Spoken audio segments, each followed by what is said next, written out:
It is another fine day in Sandpoint, a quiet seaside town in the Velynia Gulf, nestled near the hinterlands. Picturesque by day, charming little town, cobblestone streets, or sand and dirt. Sometimes bustling, especially in the market district with merchants. The scent of baked breads drifting from the various taverns and shops around town. Children laughing as they chase each other past the cathedral's stained glass windows in its tall towers. The town is humming with routine. Memory.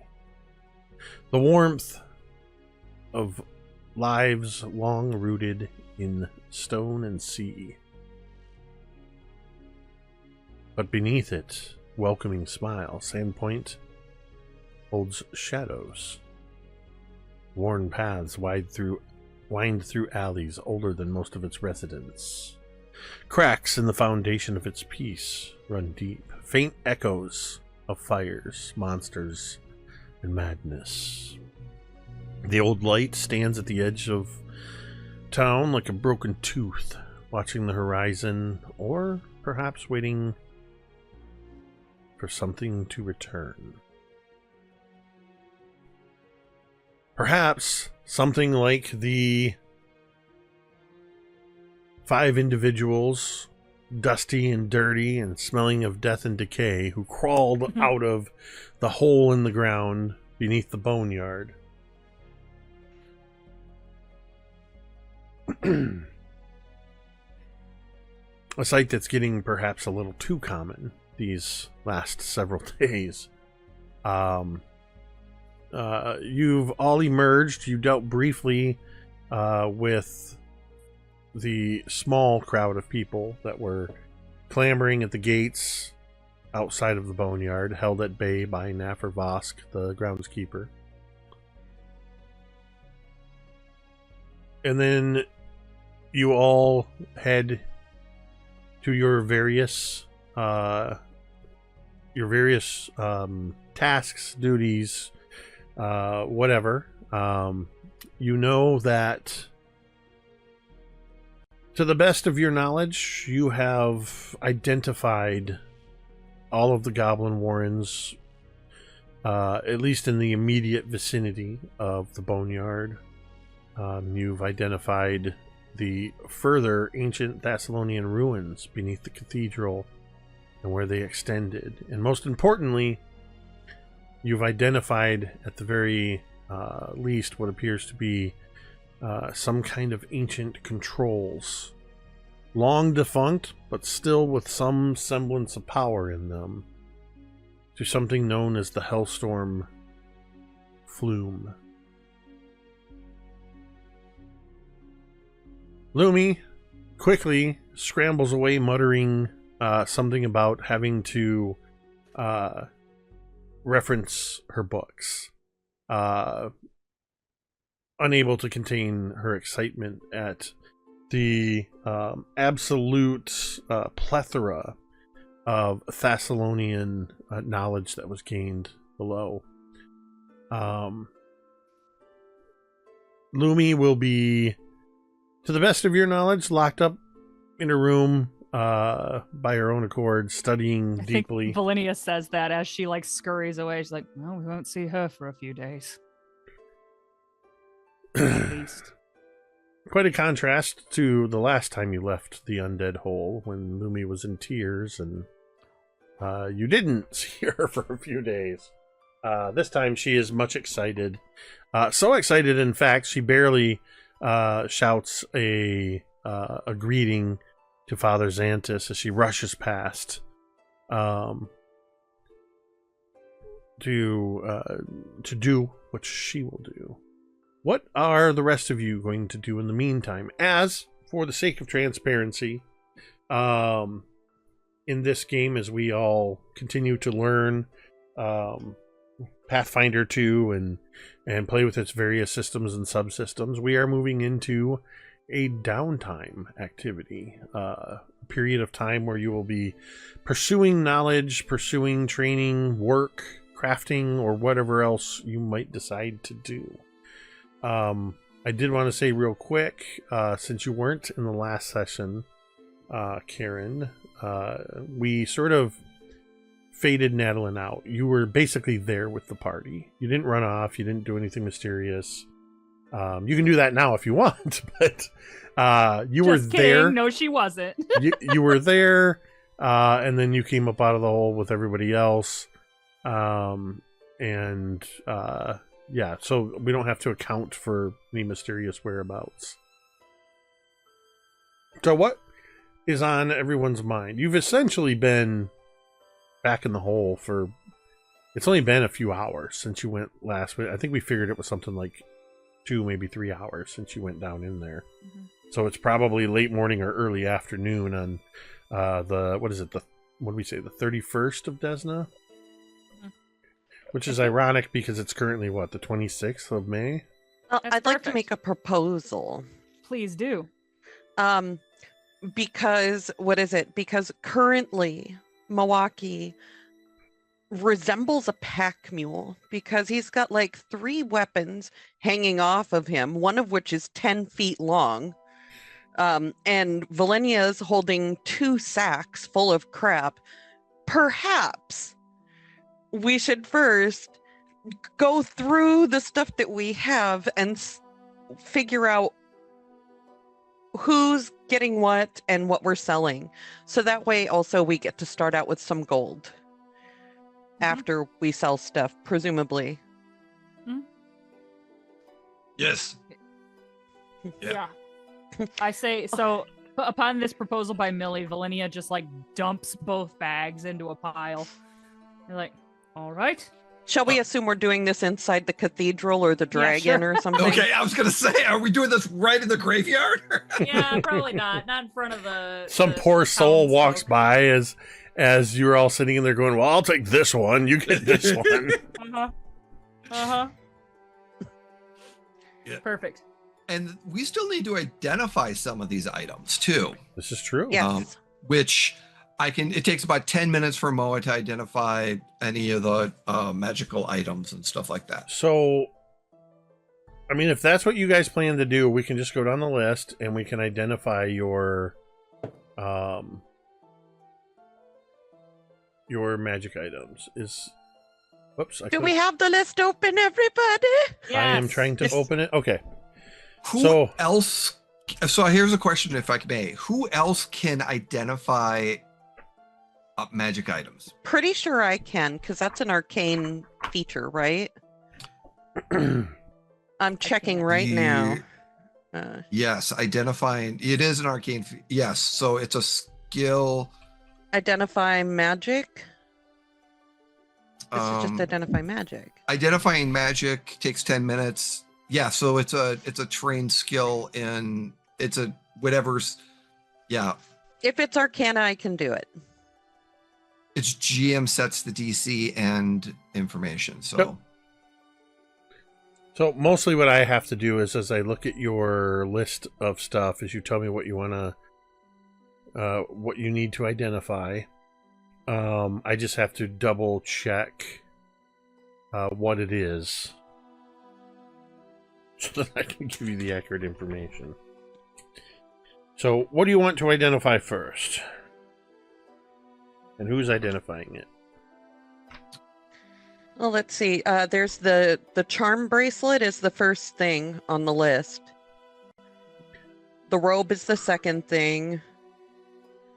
The Ronsoor if it's magical. The battle axe if it's magical. Excuse me. Is the dagger that was a treat for magical? You guys. I don't think the dagger identified as magical, but I mean, just for funsies, I mean, what is it? I can always detect magic also, if need be. Remind me where the sea-themed charm bracelet came from. I know it was the catacombs. It was from one of the crushed goblins. Oh, okay. Goblins. Okay. when we first came in. That just makes it a little easier for me to find. Not one of the first goblins. It was the goblin that was crushed by the first trap right before we entered the ruins. So who is identifying that? Would you like to go first, Moa? This is kind of your jam. Sure, I'll do it. So first roll. Dang it! You know these dice. It's only a dirty 20. Okay, that's not bad. That's enough. We are only level Remember, 4. you guys are only level 4, and we said that in our last session. This is actually probably going to be news for Kaeryn. That going forward, any item that is at or below your current level, you will, unless there's special circumstances, I will just tell you what it is. You guys will have to identify anything that is above your current level. So you know that you're probably not dealing with terribly high items. Okay. The item that you have identified is the Shark Tooth Charm. This dried seaweed bracelet is lined with charms shaped like small shark teeth. When you activate the bracelet, and everything I'm telling you, you can just look it up in the archives. You'll be able to find the specific object. You can attempt to escape using acrobatics with a +1 item bonus check. If you roll a success, you get a critical success instead. Basically, it lets you, if you get a critical failure, you fail instead. And then there's a couple other things there. Using the teeth as you're escaping, you can actually deal 2d8 of piercing damage to the thing you're escaping from. So, Shark Tooth Charm. Next up. Next up is the orange and green robe that came from the closet. It looks a little culty. Yeah. It was Maybe the only one intact in the closet, as I recall. Yes, that is correct. I pre-rolled that, so that's a 19.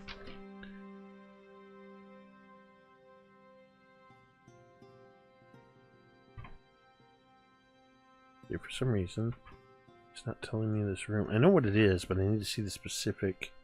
Here we go. Okay. That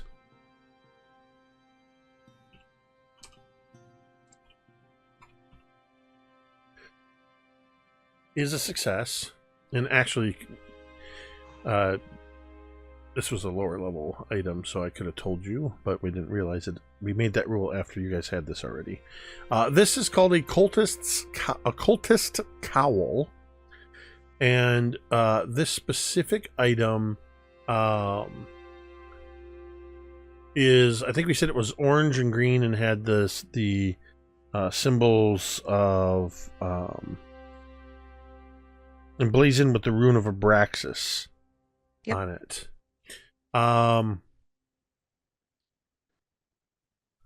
When a character who worships a single deity dons a cultist cowl, the cowl's colors change to match those sacred to that deity, and the deity's symbol or rune appears on the lower front of the cowl that hangs just over the chest.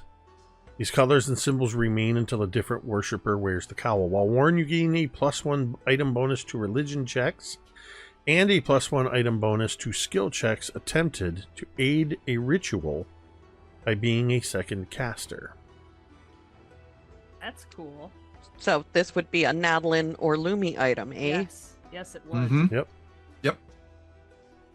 It's like the old school BioWare games. It's like, Millie can't wear that. Yep. And it's possible it could be useful in upcoming events. But yeah, it is a cultist cowl. It is the level 3 item when you're looking at that in the Nexus. What is next? I like it. I don't know about other people. We talked about this last week. I like identifying magic items. I like finding out what stuff does and thinking about how you can use them. And so the hollow-hilted dagger, I'm gonna throw a detect magic on there. Is it magic hollow-hilted dagger or just a mundane? That's the one you got in the room with the silver bowl. It's it had the beads in the hilt. There is no magic resonating from the dagger. It is just a low-grade cold iron dagger. Cold iron's nothing to sniff at. Right. I agree. As far as I know, cold iron is not magical in itself. No. No, it's not. But Yeah. it is a cold iron dagger, and it does have the rune of Abraxas etched onto the blade. Oh, well, there's that. That makes it a little less appealing, huh? I say we sell it. We can always buy more cold iron if we need it. We just sit there and scratch off the rune of Abraxas. It's like you're scratching off serial numbers. I mean, Moa might Not be that I've able ever done to. that. Recrafting is not an issue. I mean, I would add on to that. This is something that you found that was, while not directly in possession, this was the room that Azreza, the Brumerak demon that you killed, had been in and was upset that people were disturbing, so it's likely that this is of Thessalonian Artifact. pedigree. So Yeah. Cool. might Okay. fetch a higher price to the right buyer. Mm-hmm. Okay, what's next? 2 scrolls, past those. Formulae, past that. The Ronseur. The Ronseur, I believe.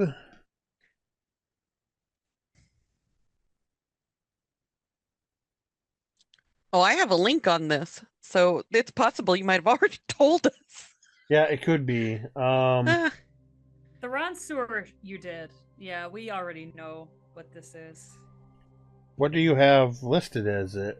it's just a link to a Ronseur, so I don't know if you provided that link or if Drunk Tamiko put it in there or what happened. Because I did look it up to find out how long Well. it was. Oh, I remember. You were thinking the 10-foot pole strategy. I What I'm remember trying to that. find here, because it's listed as magical. Oh, well, we like Ooh. that. So it glows when I detected magic. Yes. Okay. Yes. What color do things glow when you detect magic on them, Millie? They shimmer, they sparkle Oh. like when you put that edible glitter into the Yes. drink. Ooh, yes. I know what you're talking about. Okay, perfect. Thank you. Hey, while Jake looks something up, look us up on redbubble.com. At redbubble.com, we got all kinds of great t-shirts like the one I'm wearing and so many others. You can get our great logos on t-shirts, tank tops, mugs, postcards, notebooks, pillows, stickers, and all kinds of other great things. And right now, there is an up to 40% off sale on select items at redbubble.com. Just search Mini Terrain Domain.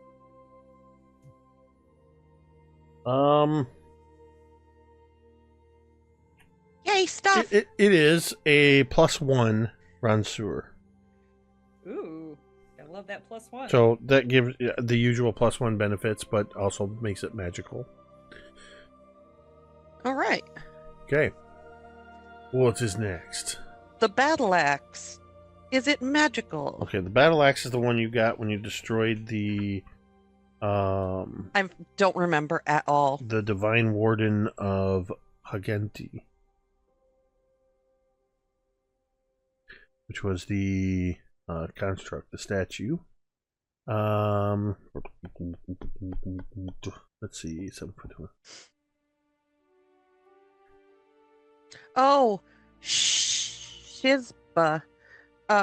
Oh, I guess maybe that comes later. I was like, should we know the values of these things? Like, is appraisal part of this or no? I'm Or gonna does say that kind of come later with haggling? I think having an appraisal tied to it will I don't know. It's tricky because I'm still learning that aspect of it because they don't intrinsically tie gold value to a lot of items unless they're mundane, from what I'm seeing. Like I know how much. Probably just like triple it. You could probably just like triple it. Well, what I mean is I couldn't even tell you right now without looking it up. Well, what's a battle axe worth? Oh, Jay, look! do you Look know? at this amazing relic from Thessalonia. It's got a rune in it, a hollow hilt. I'm thinking maybe 100 gold. Jay, do you know, is there typically in Pathfinder like a value by rarity or something like that? There is a value on magic items generally, and it's based off the runes and then adding the weapon itself. So each weapon has generally my understanding, I could be wrong, but my understanding is each of the weapons has a set gold value or silver value. And then for every rune, so if it's like a +1 weapon, it has the potency or +1 potency rune to it, at which point that has a certain gold value that's listed to it. Is that a potency? Would that be a striking rune that makes it have the +1? No, striking. So +1 is a potency. Actually, a striking doubles it. So you have to. So there's like two different types of runes. There's a potency that gives it a +1, and then the striking rune doubles the damage. For armor, there's like potency to increase the armor value. Let me see if I can find it, and I'll throw it in the chats. Well, here, do this. Runes. You said it was potency. Yeah, these aren't alphabetical. They suck. No. Yeah, so you have some potency. The weapon potency what grants the item an attack bonus, determines and then the striking rune increases the damage. So yeah, that's exactly magic price item. That's right there. Love it. Love that table. Thank you. God damn. This is a team effort. And we're good at this. I just saw this in the side chat. Nice. Do you know what the source is on that, Kaeryn? Archives of That's Nethys. Archives of Nethys, the remastered Archives of Nethys. But I mean, in the archive, it should tell you what book it's from. Game Mastery Guide, page 85. Okay. If Kaeryn doesn't get some kind of a point of inspiration for that, I'm gonna be pissed. We don't have. She knew the fucking page number, Jacob. We don't have page. Or we don't have. Kaeryn always cites her source. Be like Kaeryn. MLA format, please. All right. Well, I will have to find that in the GM core as well, just to make sure I have the updated stuff. But yeah, we can go off of that. So I'm just checking something real quick regarding the battle axe. It is. Dude, Tamiko, can I just say as well? I love that you organized these into weapons, treasure, gear, etc. Filtering. I like that organizational system. I love it. Yeah, and you have to have something to filter off of. This is such. God damn it! You guys are so much more organized and together. Okay. So the battle axe has a striking rune. Yeah. Ooh. Which is, if I'm interpreting this correctly, I believe that it is also a +1 battle axe. Yes. So to have a striking rune added to a weapon, you have to have the potency rune as well.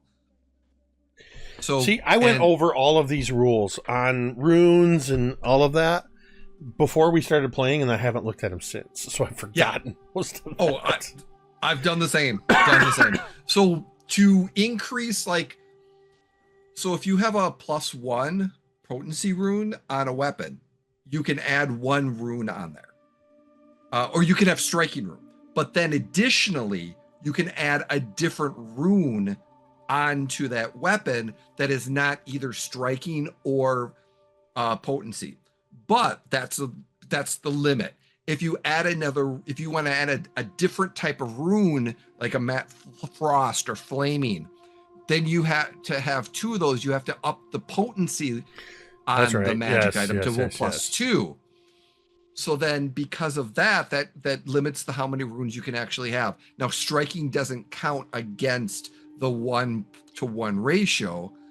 It's the additional runes that are added to that. Is my This is very Excellent. confusing, and Well, I'm really happy I'm not so- fucking around with weapons in this game. So I want to say first, I appreciate each of you contributing to this discussion as we understand this, and two, it reminds me that I need to go over these rules again as we're advancing.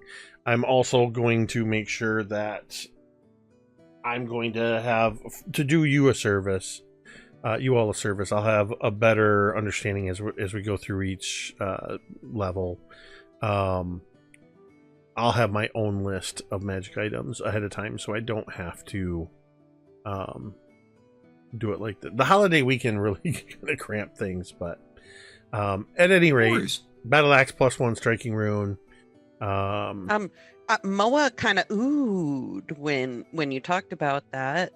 Because I'm not interested in the battle axe. I'm interested in the striking rune.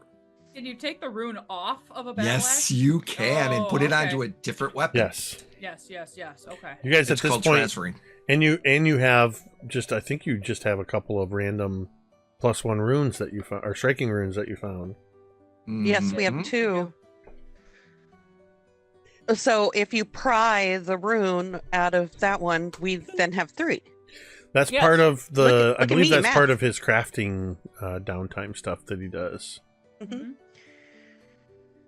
And there's set rules on how to transfer from one item or runes from one item to another item. And since I'm not crafting the items, it's a matter of the terminology is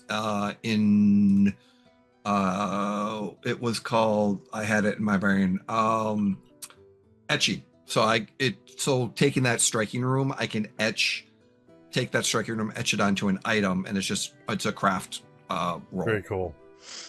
Okay. Okay. I put a note on there that says that you want to transfer the rune. So Yeah, perfect. So basically it depends who when we figure out who wants what. Mhm. That's it.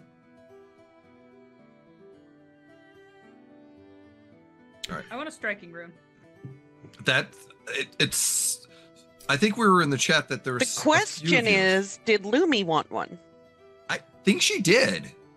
I thought she did too. Because she's got one, I think, on her big guy, but not her little guy. She's got one on her bandolier, doesn't she? Oh, then everything on her bandolier would have that effect, right? Yes. Generally, if it's a tune, but or does she have it on her star and not the bandolier? I'm I pretty have sure it's no on the idea. bandolier. I'm pretty sure it's on the bandolier. Yeah, we had the conversation about the bandolier previously. Okay. But her star isn't attached to her bandolier, is it? Thought it was. I believe it is. Yeah. Okay. Okay then. Well, 1, 2, 3. But I'm pretty sure Lumi did want it for something. Because I remember that conversation. I just don't know what it exactly. Striking- Let's just lock it in, and if we're wrong, we can sort that out later. So Velynia and Striking Lumi, runes also fall into, for the most part, there's a greater than 0 chance that some merchants, the right merchant, might possess Right. those runes as And well. they're not that expensive. They're expensive, but not that Well, expensive. I thought we determined that in the rune department, what's her bucket, who cleans Velynia's armor, has some Yeah. because Moa failed to try to buy formula Right. from her. Yes. Yeah. But then went back and convinced her. Yes. Yep. So we could buy some from her. Mm-hmm. All right. Next on the list is the copper-tipped arrow. Who's going to We take a have stab at Beacon that? shot arrow ×6, which you basically told us what they did, I think. Did you not remember? Yeah. And then, but there was a mysterious copper-tipped arrow that Just we one. don't know. Yeah, the beacon shot ones were the ones that let you. They can identify, make it hard or make it difficult for people to remain invisible, turn invisible, stay hidden. They're encrusted with gemstone fragments. Those were the beacon shot ones. So what you rolling up on your detect or identify? So this is you, Moa. You're identifying the copper-tipped arrow. 26. Holy fuck. So this arrow is copper-tipped. You don't say. And otherwise looks like a standard arrow. As you are identifying this, Moa, you recognize the importance of the copper for channeling electricity, because this is a storm arrow. This is a level 9 item. Oh. This single arrow, when activated, you have to activate it. Then when you hit a target, it is buffeted by raging winds, and they're struck by a bolt of lightning that deals 3d12 electricity damage. And they must attempt a DC 25 reflex saving throw. If it increases if shot by a weapon with a shock property rune. If they fail, they take damage and are buffeted by winds, taking a -2 circumstance penalty. If they critically fail, they take double damage. All kinds of good stuff to it. The big thing is, it does a lot of shock damage. Velynia, do you arch? I can arch. I'm not very good at it, but I am archable. What makes you not good at it? Isn't it just dex? Like, that's racist. All the other Just shit? because I'm elvish doesn't mean I can arch. I was more Anyway. referring to Oh. you being roguish. Say- My Most of roguiness. them like- can Oh. arch. Sorry, I flew off the handle a bit. I just there. picture you yeah, all I looking. Can arch. I picture you all looking at this arrow, and like, who arches? And everybody just kind of reluctantly, everybody looks at Velynia until I'd she's like, "What? "What?" Well, actually, I have a quick question, Jake. These are arrows, not bolts, This correct? is an arrow. These are arrows, not bolts. I only use I can bolts, arch. man. I've I got have I've got a bow. Same here. crossbow. Yep, same. I actually don't have a bow, so I could go buy a bow. But I do know how to arch. You can also train in skills on downtime. I sure can. Well, I will buy a bow, and I will learn to arch in preparation for this arrow. Velynia is kind of honored that the party is entrusting her with this very powerful item. It would be nice though if you had a ranged option too. I do have a ranged option. Right now, I throw knives, but I can also arch. I just don't have a bow right now.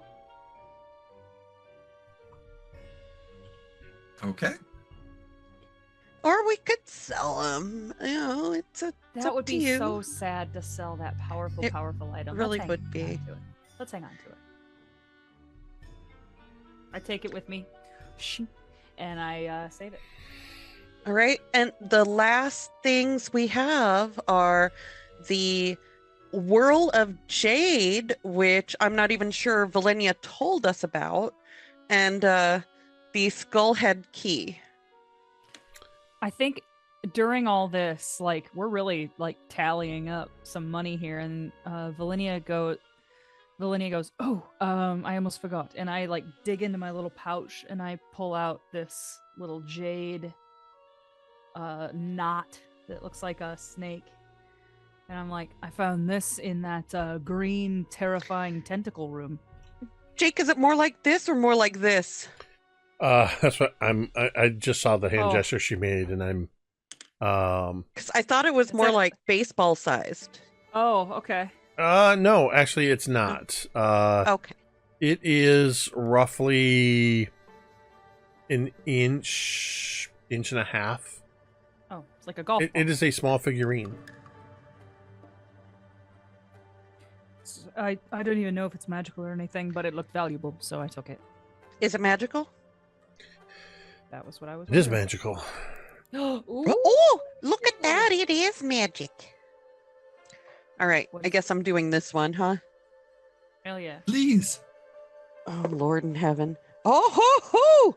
All right. That's a 17 boy. on the die. So that's Ooh. a 23. I have a God. +6. Damn, yes, let's go. What you have Star. just identified is a jade serpent wondrous figurine. Oh, a What? wondrous item? We're level This 4. tiny statue first appears to be a formless lump of jade, until closer inspection reveals it to be a serpentine body curled into a snug knot. When activated, this figurine becomes a giant viper. The figurine can only be used once per day, and it can remain in serpent form for no more than 10 minutes. It is worth 340 gold pieces.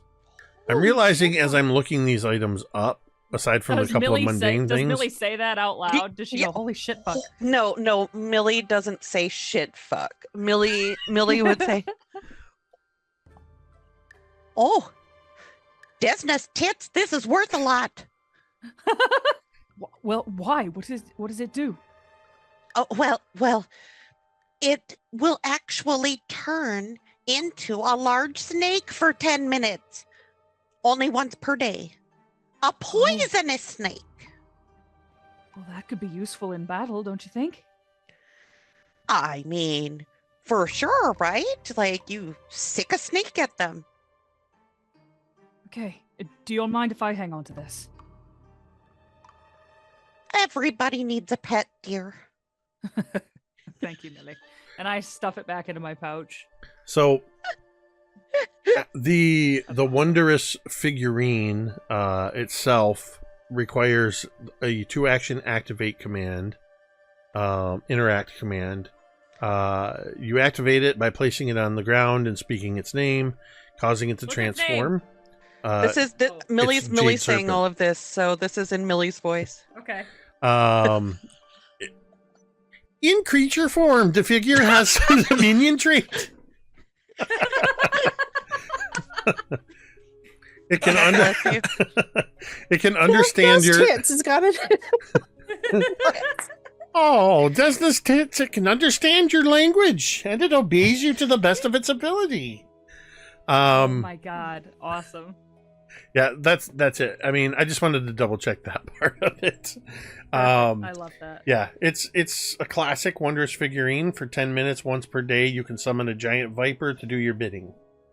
Giant viper once per day. That's huge. Wondrous. I mean, giant even. It is a level 7 magic item. Ooh. Where did it go? The giant viper is a level 2 creature.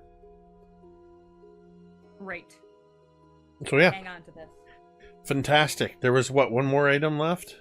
A skull-headed key. Roll it up.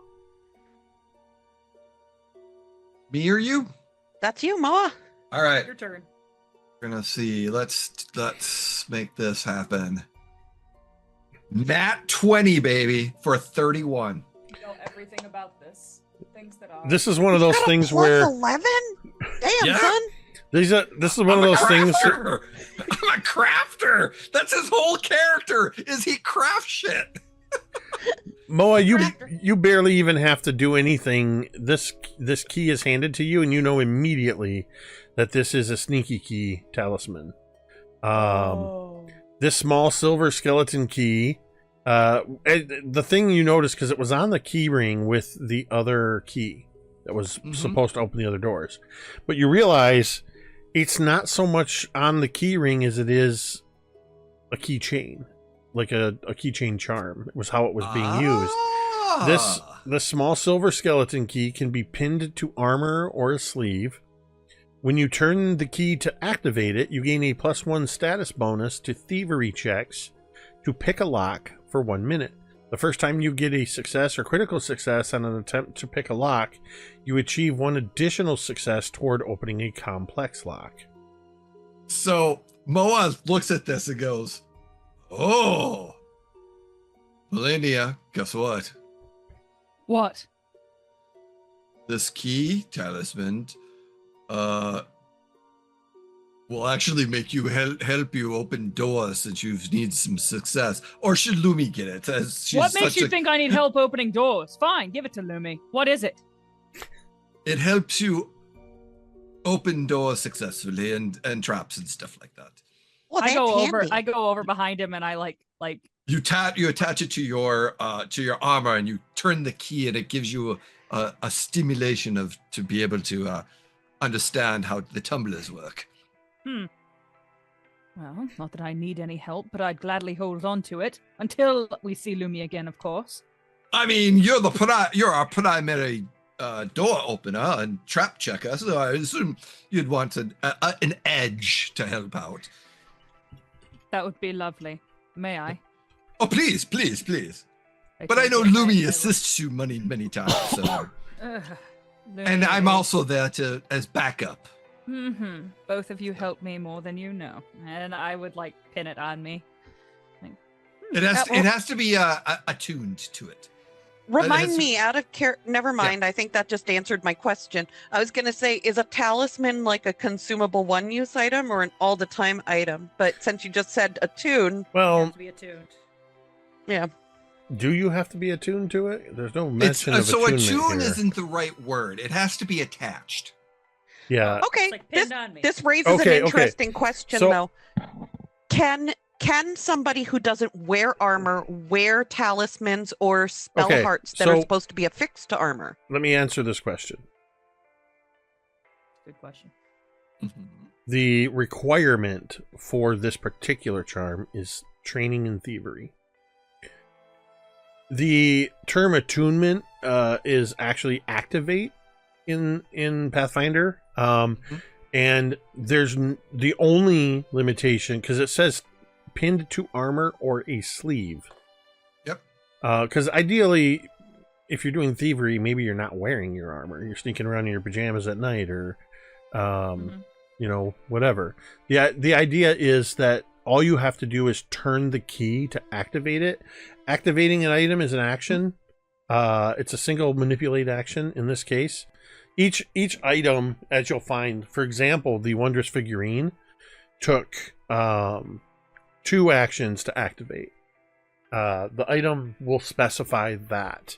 But yeah, there's no other requirement other than you have to be trained in thievery. Great. Done. You do have... I know that you have to make a roll to attach it to yourself. There is a in the skills, there's attaching talismans. It's a DC check to be able to attach a talisman to your stuff. We don't need to know right now, but eventually we will need to know about the spell heart armor thing, because there are a couple of spell hearts that Tamiko was looking at in the downtime, and but if you need armor to attach them to, I'm fucked because I don't wear armor. I think for stuff like that, run it by me, and I'll take a look at it and see if there's room to make a judgment call that doesn't break anything. That might happen later this episode. Jake, you said in that description of that particular item, it said armor or sleeve, correct? Yes. That if it says armor or sleeve indicates regular clothing. Yeah. But I think in this case, Millie's talking about something else. Yeah, I'm talking about cantrip related spell hearts that I might be interested in. My question is, what kind of roll do I make to try and attach it to me? I don't understand that part. Oh, okay. It's an action. You spend 10 minutes affixing a talisman to an item, placing the item on a stable surface, and using the repair toolkit with both hands. You can also use activity to remove a talisman. I want to back up a moment. I can do this later. Yeah. So there's... Because of it, the talisman's magical nature, it's not like you can just pin this brooch to your outfit and have it work properly. Yeah, there's a little bit of work involved. Sure. Okay. Yep. Jay For posted it in the purposes of the game, though, we could consider Millie's apron and armor. Absolutely. I mean, that's zero armor. armor against flour and messes. I'll put it this way, Tamiko. I'm not 100% as familiar with the spell hearts, but right off the bat, I'm envisioning Millie being able to sew certain patches on her apron, kind of a thing, Oh. and the patches serving as the spell hearts. I'll have to look into it a little bit more when we get to that point. Oh my god, if you just had little patches on your apron and that's the flavor that your spell hearts took, I would die. It's I would almost like love Millie's that. earning Like Girl Scout Girl Scout badges. badges. It's the best, dude. This is my life badge. I love it. This is my knot tying badge. Jake, I do have a question for GM question for you. For the hollowed, hilted, cold iron dagger Mhm. and the cold iron longsword, what level are they? Low grade, standard grade, or high? Good question. The hollow dagger was a low grade cold iron dagger. Mm-hmm. The +1 longsword, I believe you found in the armory. It just says cold iron, so I'm assuming that's a So- standard. Low It's grade? it would be a low grade based off of our level. Because because a standard level is a 10th level item, and a low grade is a second level item. That makes sense. Well, did it belong to the demon, Jake? What level was the demon? The cold iron longsword was found in the armory on the shelf. Oh, right. Never mind. Yeah. Okay.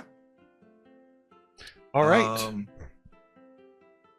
Is that all your loot? We have identified all of our loot, so now it's about selling and/or distribution. Moa, do you want to try to take the rune from the battle axe if you want to sell the battle axe? Well, I would say Moa would want to sell the battle axe. He's up for selling. Now, here's the thing. Because Lumi, the three of you, so out of the three of you, there was Lumi wanted a striking, Velynia wanted a striking, and Moa wants a striking. They're all striking. Moa, I don't need another striking. Oh, So well, I could use one, but I think one of you two didn't Natalin need a striking too? Natalin doesn't have any weapons. Okay. That's Then- easy. Then who wants I Still We could want always- a striking rune, please. okay. So I could use a striking room, but I'm on the last resort. So I was gonna say, is it something that Millie needs? we could always affix it to my crossbow, but I haven't used it yet. Like, And the only thing I would use it is to affix it to my my crossbow, which I really haven't used yet either. So, but I would say because of the I think situation, there's a higher likelihood that Moa would use his crossbow That's before I probably would. fair. I mean, Yeah, he's a little bit more combat-y. okay. So how about this? So one of the things that Moa can do is take the proficiency rune and the striking rune off the battle axe, put it on Velynia's weapon that she wants. Ooh. Then take the potency rune off the +1 magic sword, take one of the striking runes, and put that on Lumi's weapon that she wants. Because you have to have a +1 before you can have a striking. Yeah. So that way, if it doesn't have any of those, and then the striking rune, Moa can eventually put on his crossbow after I attach a +1 potency rune on it, I would which I would have literally to need correct. like a spreadsheet. Hey, dude, my short sword that I always use is already a +1, so I don't think I need Okay, so you don't need that. So then you just the striking rune on would that. be fine. Yeah. My crossbow is also a +1. Okay, so then okay.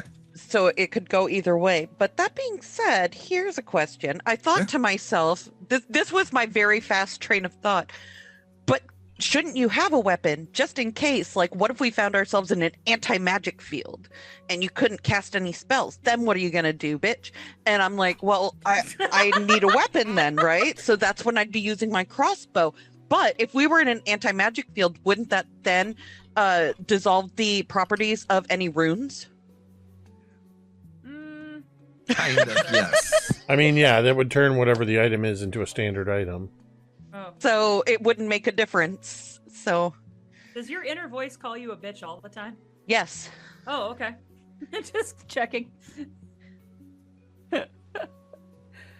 So yeah, all I would need is the striking rune. The potency rune can go to somebody else.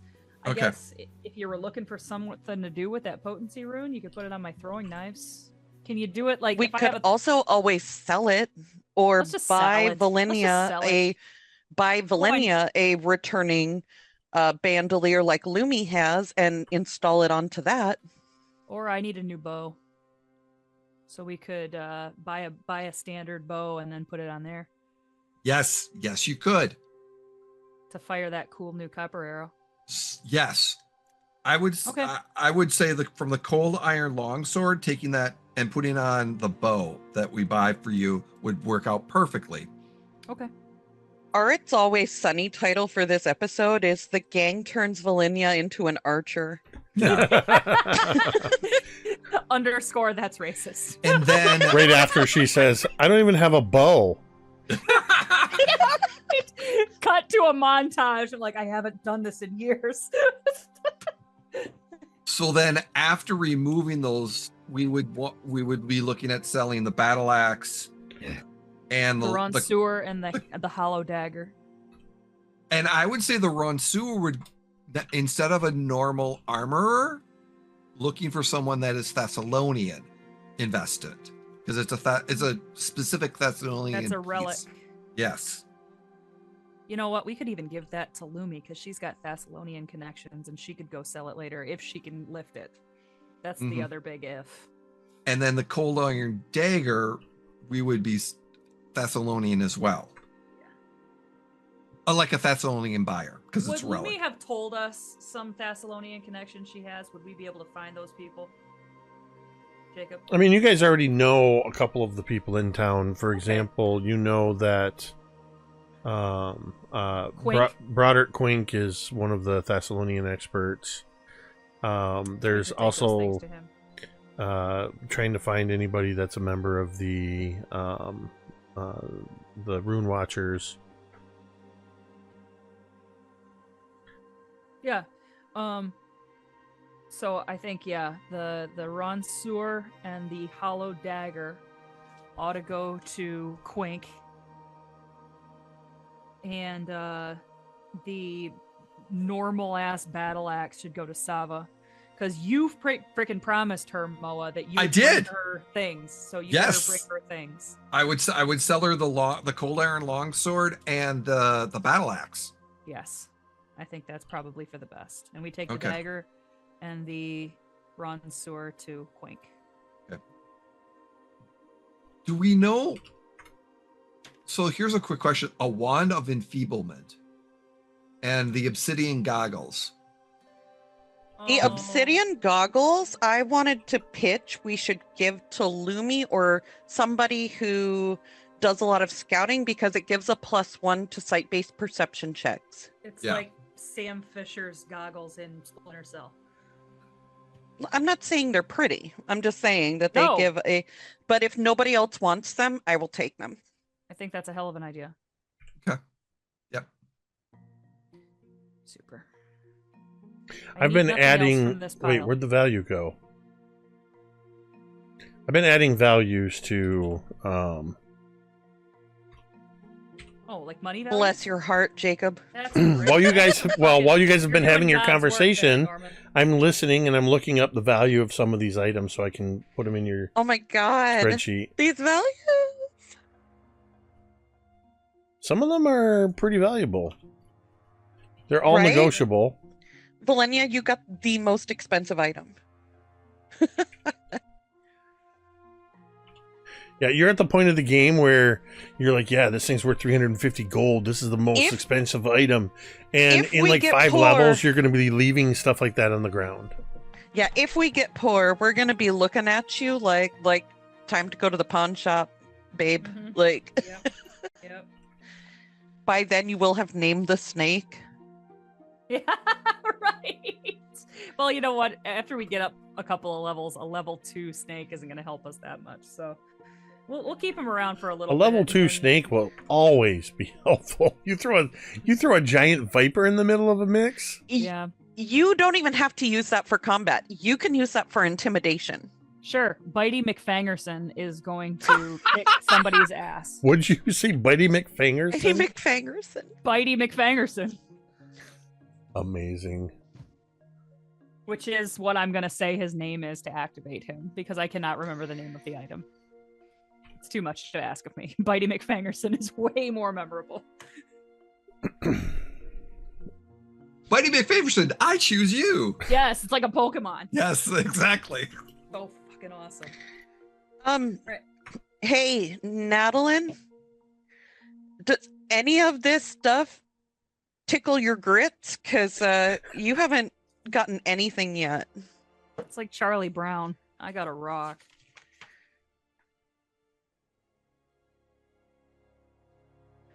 To be fair, I haven't really gotten anything either. I might get This is- goggles, maybe. This But is like the lesser form of a shopping episode at this point.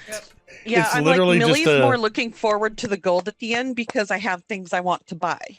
Mhm. So I think Velynia at this time would take her little cool copper arrow and she would give her short sword to Moa and like hand it to you and just say, this is the one I'd like the striking rune on. All How right, long just, do you think you'll need it? I think it's anywhere from a day or two. Oh, all right, perfect. And I think she would kind of like say, well, I trust all of you to divvy up the loot equally. It looks like I am going, and Velynia does something like, almost like you see like a dealer like juggle a poker chip. She does something dazzling that you can't quite figure out with this arrow. And then she says, I am off to buy myself a bow. I still have enough left over from our last journey. You all have fun doing math and division. I will see you all when I see you, I suppose. Do you want to get drinks tonight? Yeah. Drinks sound amazing. I don't do very good math. The White Deer, then. At, I don't know, sundown? Sounds good. I'm gonna go see if any shops are still... Well, I guess it is just about lunchtime. I'm gonna go see if any shops aren't eating lunch. Well, you've literally spent like an hour real time and probably an hour or two divvying stuff up, identifying it. So is it like early evening? You said it was early afternoon. It was probably like 1 or 2, so it's getting on to be about 3, 4 in the afternoon. All right, so I'll go see if any shops are still open, and we'll sell me a halfway decent bow. I have to brush up, shake the rust off, as it were. And Velynia bids farewell to her comrades and goes to find a shop to buy a bow. Probably goes to Sava. Honestly, I trust Sava. So are we at the point where everybody's going to start breaking off, trying to sell certain stuff or buy stuff? Or I think we were trying to figure out what Natalin wanted out of the group, like going down the list, kind of like, okay, who wants what, and figuring out who's going to get what. That's on the list. The only things on here that interest Millie currently are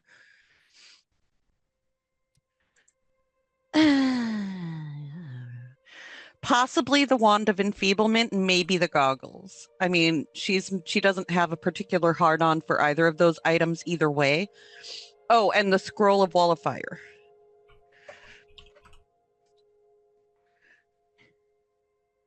What was Natalin's list?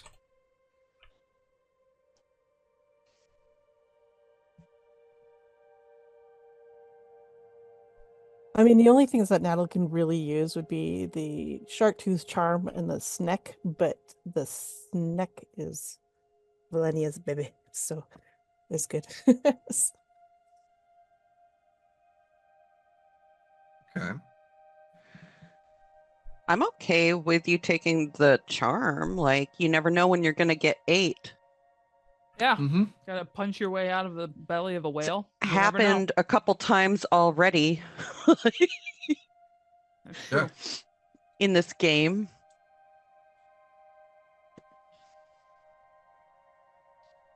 Sometimes, Jake, when you're reading, it looks like you're giving us looks of judgment. I am.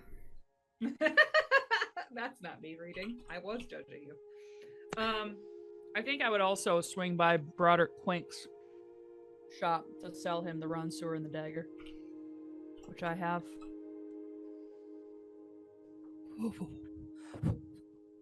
So we'll get to those. Just make sure you know what you're trying to sell to whom. Okay. So that I can figure out. That's a level 2.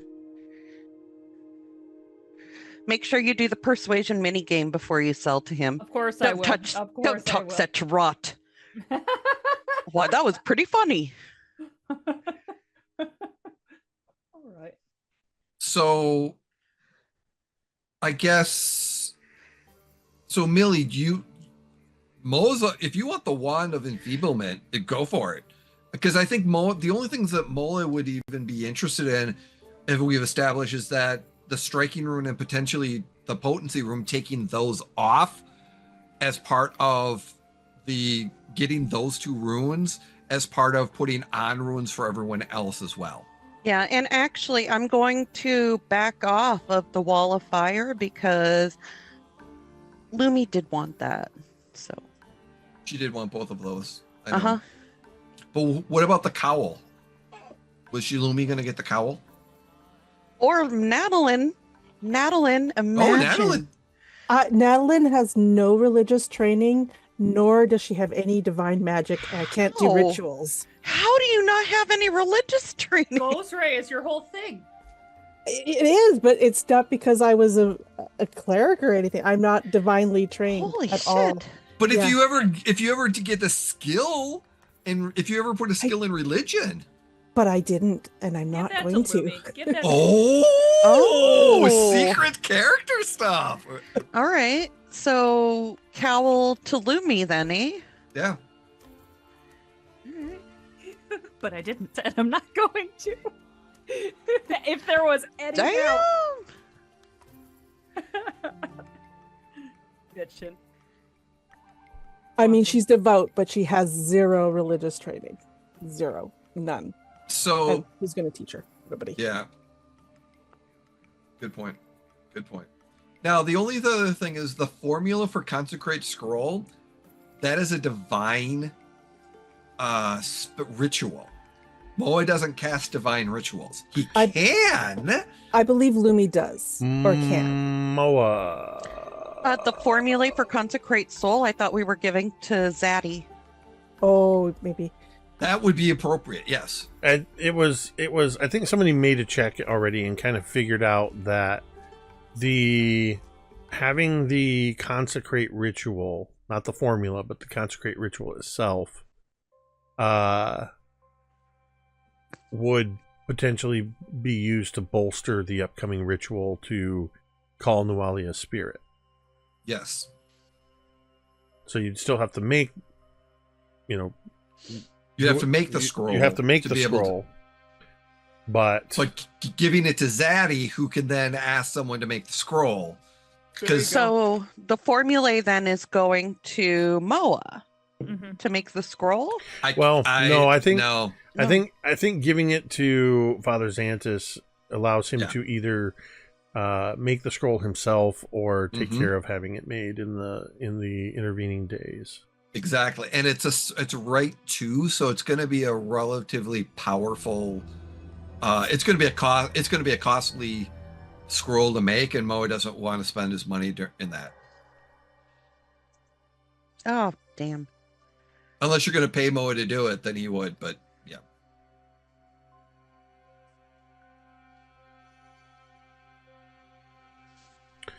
Okay, any... Damn, Vel, you made out like a bandit. How appropriate. Okay, so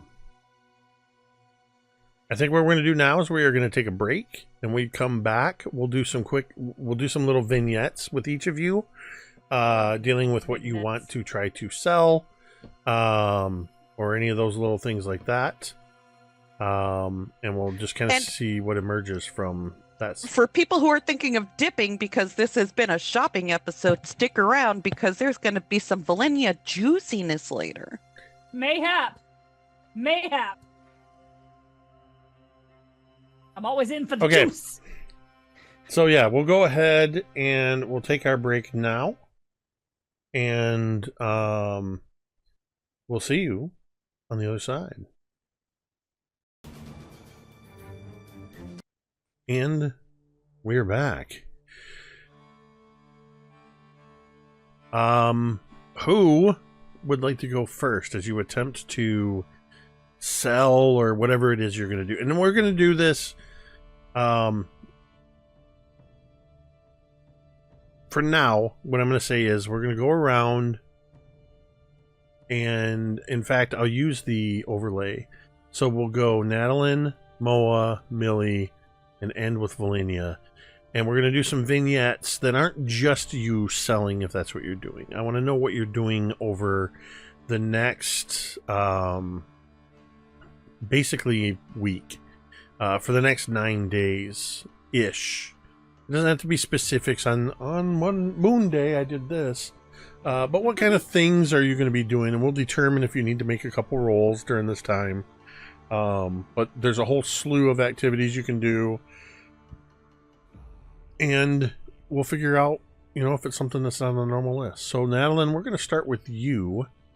What kind of activities are you going to occupy yourself with over the next 9 days? So Natalin's very much has a routine. She'll be getting up early in the morning. She'll go out to the cliffside where she can overlook the water. She'll do her kata, go through her things, meditate, basically keep herself trained in her movements.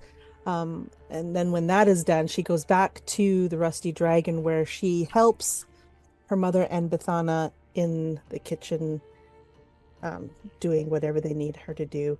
She doesn't tend to do the front of the house so much, but if that's what Bethana needs, that's what she'll do. Otherwise, she spends most of her time helping with the cooking and the cleaning and whatever jobs Bethana needs her to do. So basically working.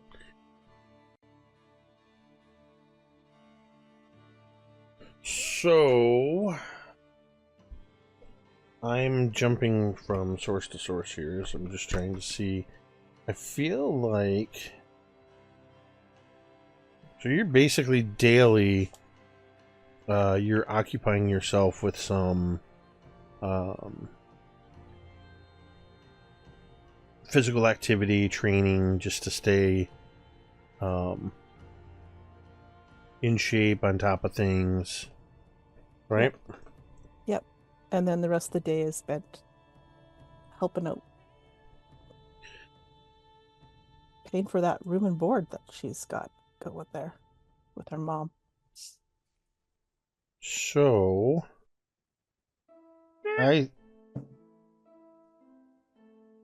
let's go ahead and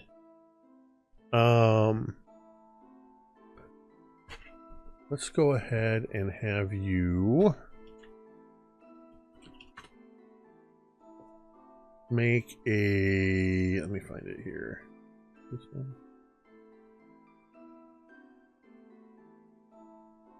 Yeah, go ahead and let's make a whatever skill you want to apply. For your day-to-day activities working in the Rusty Dragon. We're gonna have you earn a little bit of money here.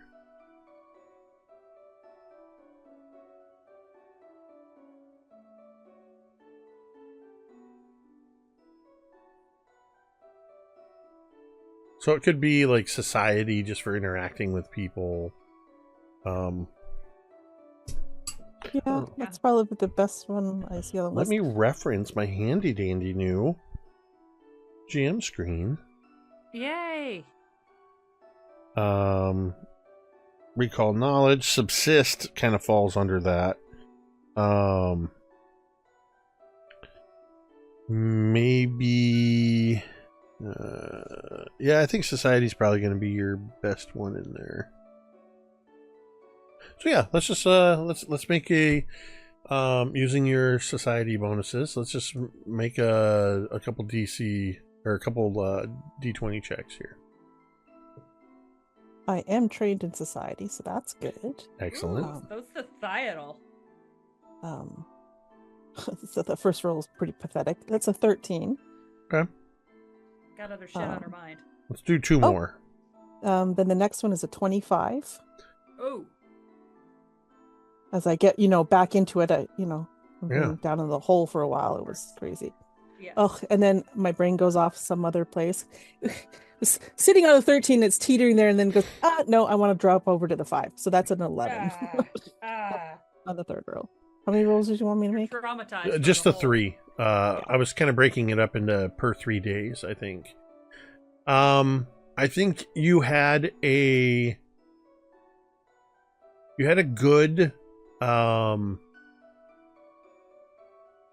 3-day run in there where the first 3 days you came out of the undead hole, you were kind of still thinking about the things that had happened between you and the others, and you were kind of preoccupied. You were bringing a lot of wrong drink orders to people, mixing up people's food orders.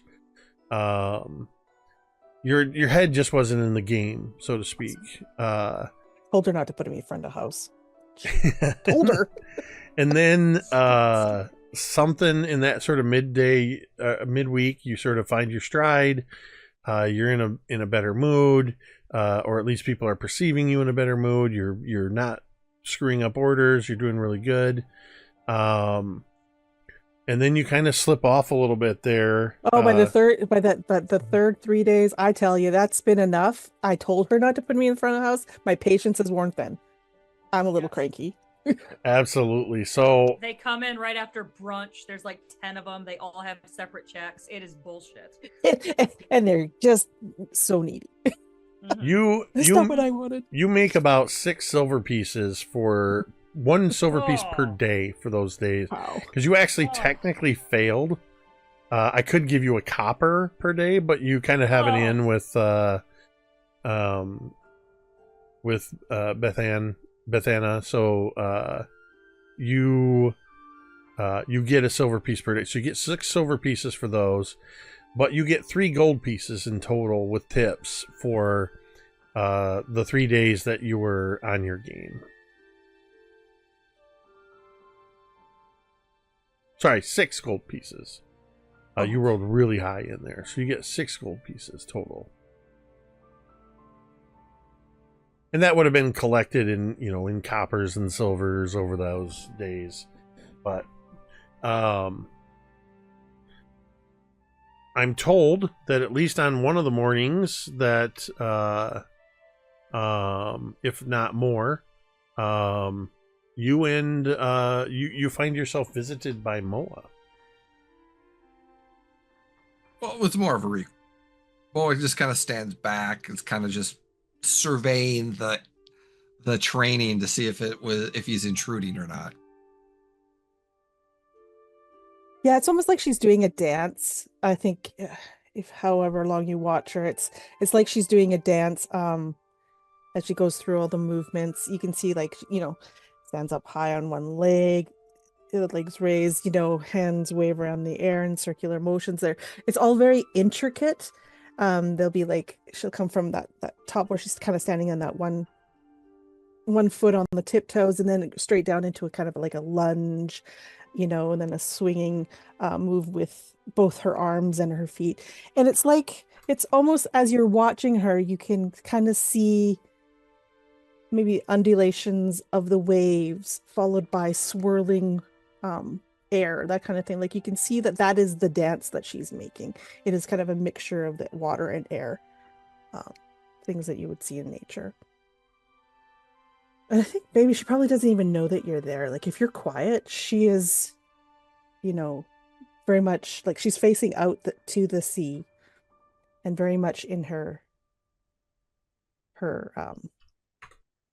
like she's basically meditating, I would say too. So she's in her head. Is there any like distinctive end of one training before another, or rest that is noticeable? I don't think so. Like it seems that everything just kind of flows in one movement into another movement. So there doesn't seem to be an end, or Okay. that you can like really see. Maybe if you studied her for days, then maybe you could potentially see one. But then Moa wouldn't bother you because he didn't know when to interrupt, and he didn't want to interrupt you. So after like a half hour, he's realizing that, and he just goes back to have breakfast because he's just like, all right, he missed his chance. oh, So I think that's a good transition then. After watching Natalin for a while, on one of these days, Moa just not really knowing how to interrupt and not wanting to interrupt, peels away, and we stick with Moa as we see where and what Moa does over the next several days. So I think for Moa, the primary is going to be the 4 crafting of items for Lumi, Velynia, and himself. So it really boils down to is how long each of those take. If it's a day or two for them to be attached to their items. So what is the duration on your crafting? So it's more of a DC of achieving that DC if it's successful. Generally, it says for crafting, for the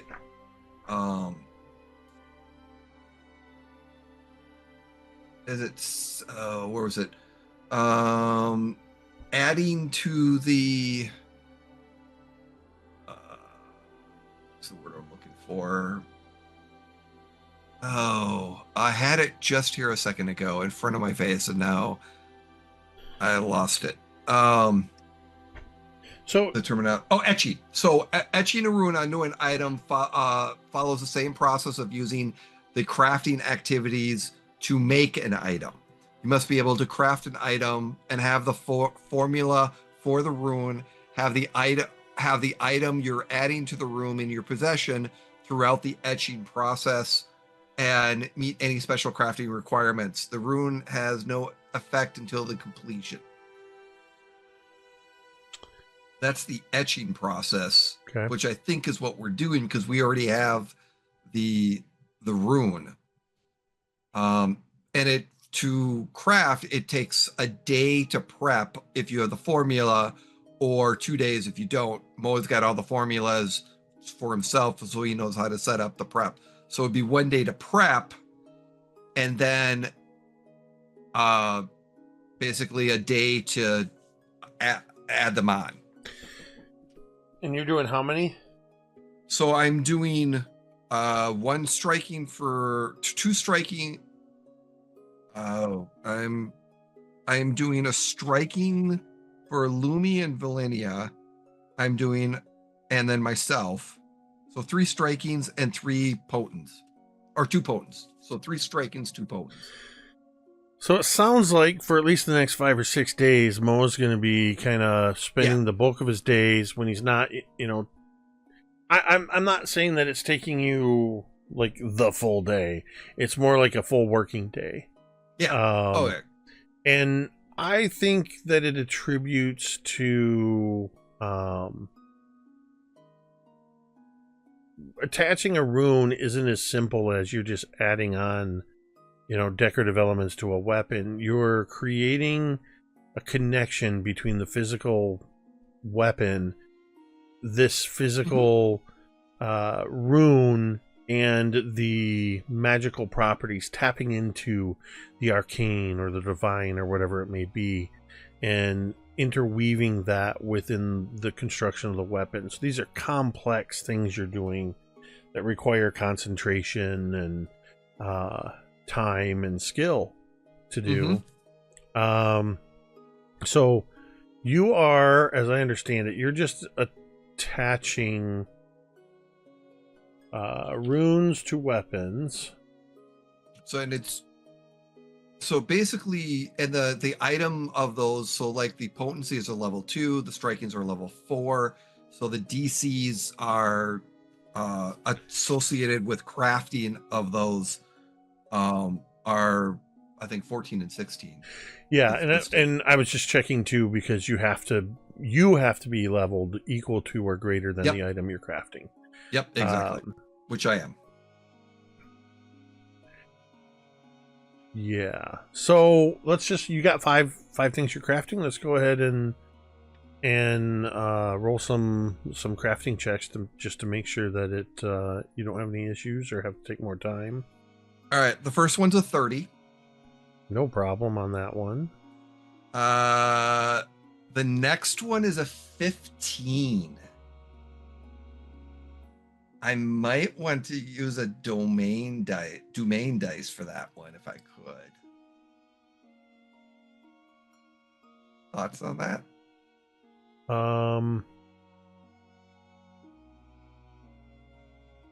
So I think that's going to be a failure unless.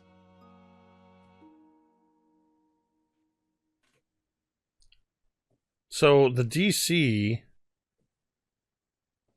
what did we say it was for? 2 of them was 14? For level 2 is 16, for level 4 is 19. Okay. So yeah. I mean, yeah, that's a it's not a critical failure, but it's a failure. I'm trying to find where the crafting activity is for your what are the failure conditions? Failure, you fail to complete the item. You can salvage the raw materials. That's for crafting the item. But you want to try again, you must start over. Yeah, so I think as long as you're not critically failing, because without finding it exactly, but I feel like if you critically fail, you probably screw something up. Yes, if you critically fail, you fail the item and you lose the raw material. You lose some of the raw materials. Okay. For the item. So yeah, I think you have enough time here that I don't think you need to spend domain dice. Okay. Because right now you're at 5 days. You just lost a day. Okay, that's fine. Then I got a 30. Then I got a 19. Okay. And then I got 28. Okay. So that was 5 checks or 6? That was that. So I need one more check. Yeah, because you lost a day, so you need one more check. You know that? Okay. Woof. That's a 19. Okay. So, yeah, I think for the most part, you spend your days. I mean, I have no problem spending like the entire week just doing that. Yeah. I would like one evening to go out drinking with Velynia, if possible. You need to bring me my sword with the rune on it. So that exactly. To meet up. Yeah. You could do that. Is there a carousing downtime activity? I'm sure. Probably. We could also just do it. Not need to know what it's called. That's what I tell my students all the time. I'm like, I don't care if you know what it's called. I just care that you know how to do it. So I think that I imagine, yeah, you guys go out, you can narrate your drinking and all that stuff. But I think it's the day after you do that is the day you screw up and almost ruin the item you're working on. Perfect. So That works yeah, out go well. ahead. Yeah. What does a Velynia and Moa night drinking look like? As I think the shot is like you see Velynia's eyes and you see the tip of her sword, like, and she's like looking down the blade, and she's like, "This looks phenomenal, Noah. Thank you." And the bow too, because you would have given me the bow in it. Now you have your +1. Oh yeah, sure, On your bow. Assuming It's you're not able to striking, find a but it's a bow. +1 bow now. sure. She kind of like pulls on the string, and it just feels more supple and like this is wonderful as well. Thank you, my friend. I tried to make the color of the etchings a little bit more covert so you don't stand out too much. I prefer you. green, but I know that the subtlety red might be your more your speed. It is beautiful, Moa'Kee. Thank you. I appreciate your effort. No problem, no problem. And normal as a group discount for adding these on, it is free. But once we get a little bit more, I might need a little assistance in the, time-wise financials, because I haven't been able to drink. And I think Velynia like gives him 5 and be like, because of the quality. Thank you. Well, why don't we use this now if it's all right? Yes, hell yeah. On you, I'm sure. Oh, of course, yes. And as the evening of drinking ends, Moa turns over and eventually says, "I think you had a question for me a few days ago that you wanted to Yes. ask me, but I said that we needed to drink a few times and a little less crowded." What was the deal with you and that dragon? Do you know why I don't go down the... What was it? Player needs to look something up real quick. Main Street? Why I don't like to walk down Water Street very often? I'm sure it has something to do with the dragon.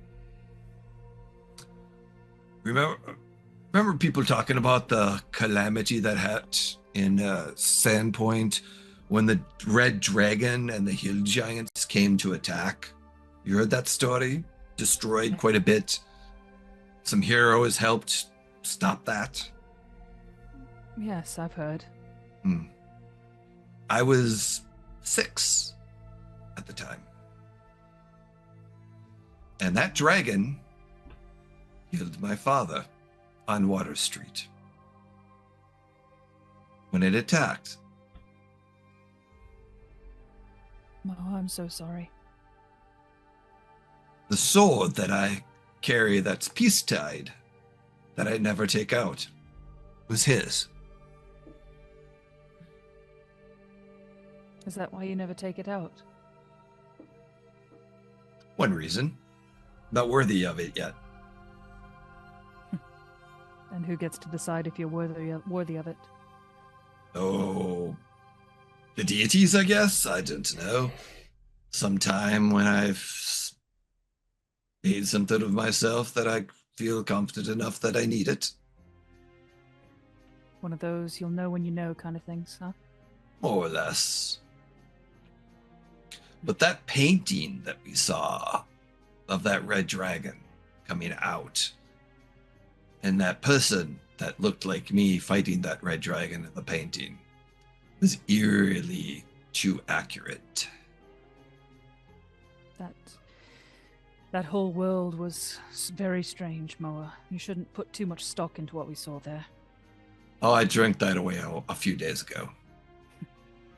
I'm sure you did. And I think at this time, Velynia reaches over, and if Moa has his hands on the table, she puts her hand on top of his and just kind of holds it for a second and gives him a squeeze and just says, "I really appreciate you telling me." I knew it was going to come out sometime. We all have our secrets, I bet. And history. I don't know what you're talking about. And then Velynia extends her glass for him to clink. Clink. And How drunk is Moa right now? Quite, I'm sure. Because Velynia has bought him a couple, and Oh, dice don't lie. Moa slips out during that conversation that Magnamar just sucks. And it's a fucking cesspit.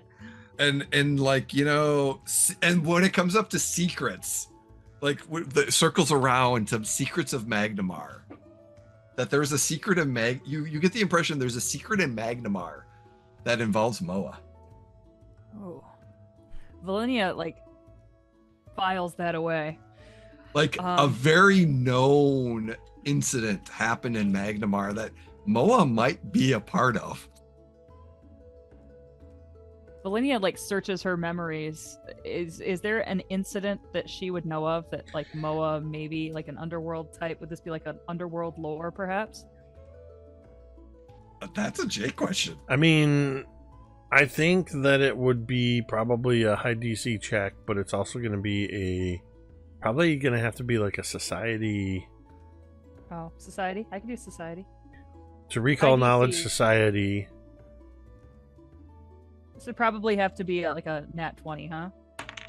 Nope. 15.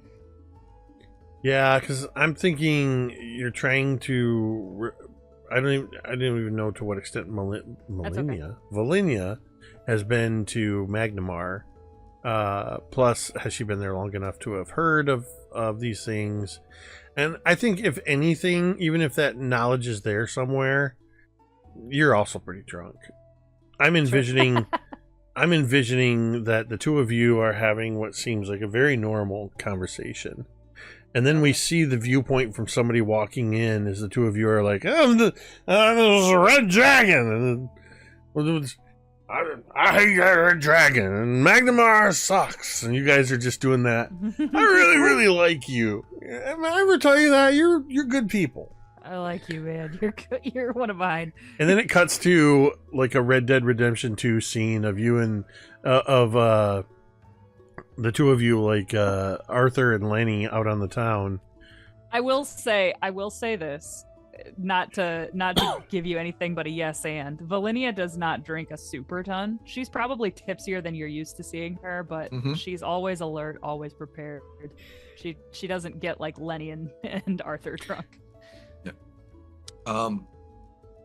Yeah, that the evening kind of goes. I think the only other thing is selling the 3 items at the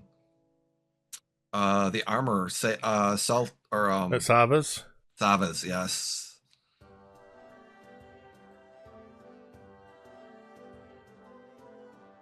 I think for you, Moa, you were trying to. What are you trying to sell again? So we're selling the normal battle axe, the cold iron longsword, and the sturdy shield.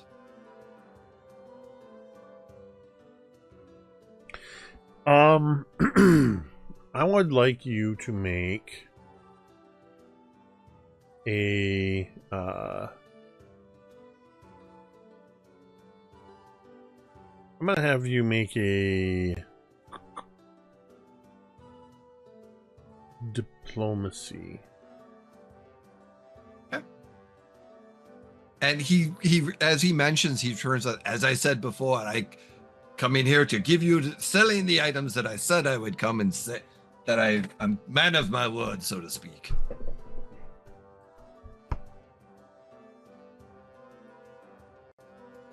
Yeah, go ahead and make a diplomacy check just to see how your interaction's going there. That is a nat 20, and I am putting this in chat because hell yes. So nat 20 for 20, since I have 0 diplomacy. Wow. Quite the risk. There you go. What I'm seeing, or rather not seeing, is what amount people typically pay for when they're buying stuff back. I think Is go ahead. Is it half? I was gonna say I think it's typically half. But you rolled a nat 20, and Sava seems to be in a good mood today. So you can have the 75% of the value. Ooh, the friends and family discount. Let's go. So you were sorry. Say again what you were selling. The battle axe, The battle axe. which is going to get you all of like 7 silver Yeah. pieces. Mm-hmm. And then what else? The sword and the dagger. The cold iron sword, which is about 40. Well, I have the cold iron sword. Okay. 60. So actually, I made a mistake on that. Because it's also you stripped the rune off. I did strip the rune off. Okay, yeah. And core Rubik 511 is the selling, and it's generally half price. But raw materials can be sold for their full price. Well, I wouldn't call the sword raw materials though, because you didn't break it down into what was used to make that. So, she'll give you they're both worth 60, aren't they? I think I have the dagger at 60 as No, well. whatchamacallit, never mind. That's not what you were talking about.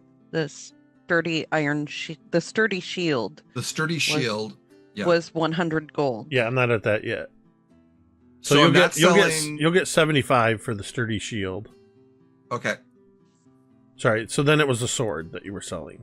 Yeah, just the cold iron sword. Okay. And so the cold iron sword, the battle axe for, piddly, and then the So you get 40 you'll get 45 gold for the cold iron sword.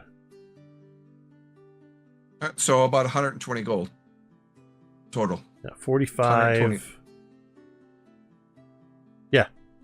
Okay. So that's money in your pocket, and you can mark the items off as sold. Yep. And I will give them to Millie to deviate to everyone how they are. And Did you say 7 silver for the 7 silver for the battle axe. And because you rolled a nat 20, you have a Moa, have a permanent 75% sell rate with Sava. Ooh. And I'm going to say that you've bumped her up from indifferent to friendly. Okay. Ooh. I impressed her that Moa finally had his he was good for his word. I do think though that she kind of looks over these things, in particular with the battle axe and the longsword. She kind of looking them over, and she does say, "The work here is good, but I'd pay a lot more if they had the runes on them still." Yes, I know. Next time I'll send some with the runes. We just needed the runes for the other party members needed the runes. Understood. Just know, I take runes as well. I know. I took them off without breaking them. It's only because I have a trained eye that I was even able to notice that there were runes on these, so your work is very well. As long as you bring me weapons and items of this quality, I'll continue to pay you good gold for them. Sounds good. All right. So you've spent the majority of your time working on readying these weapons and then selling them. Got a good discount out of it. That's going to take us to Millie. So there are some things I want to buy, but I don't necessarily think in the interest of time we should role play that out, because the more important thing that Millie wants to do is she wants to start a whisper campaign to throw doubt. Right. To throw doubt into the minds of the people of Sandpoint about what they hear from one certain Karn Scarnetti. Dude, that is such a badass idea. Whisper campaign. So I figure she'll find a couple or a few of the biggest busybodies in Sandpoint, and those are the people that she'll need to start with. Gran Varos was like she was the old lady with a very active sex life. She was a very big gossip. You could start with her. And we're friends also. Yes, exactly. Yeah. So I figure it would probably be her. How big of a busybody is the guy who I ended up drinking with after the mob? What was that guy's name? I don't remember because I didn't do Tamer? notes this Is week. it Tamer? It was something like that. I recently switched over my method of making notes. I'm throwing out suggestions, but I mean, it's ultimately up to you who the biggest busybodies are, because this is a Millie would know, even if Tamiko Yes. doesn't know situation. Correct. So I think I feel what like we'll one of the do- people probably has to be Bethana, right? Yeah. So let's start with the two that you're friends with. Okay. So that's going to be Beth Anna, and that's going to be the lady who's Cari said the name that I've forgotten. Tamer. No, the lady. The gal. Oh, sorry. Gran Varos. Yeah, Gran. Gran. Gran Varos. Mm-hmm. Gran's just her nickname. Where did I put her? It's Madame Tethra Gran Varos. Yeah, Gran. I have her stats.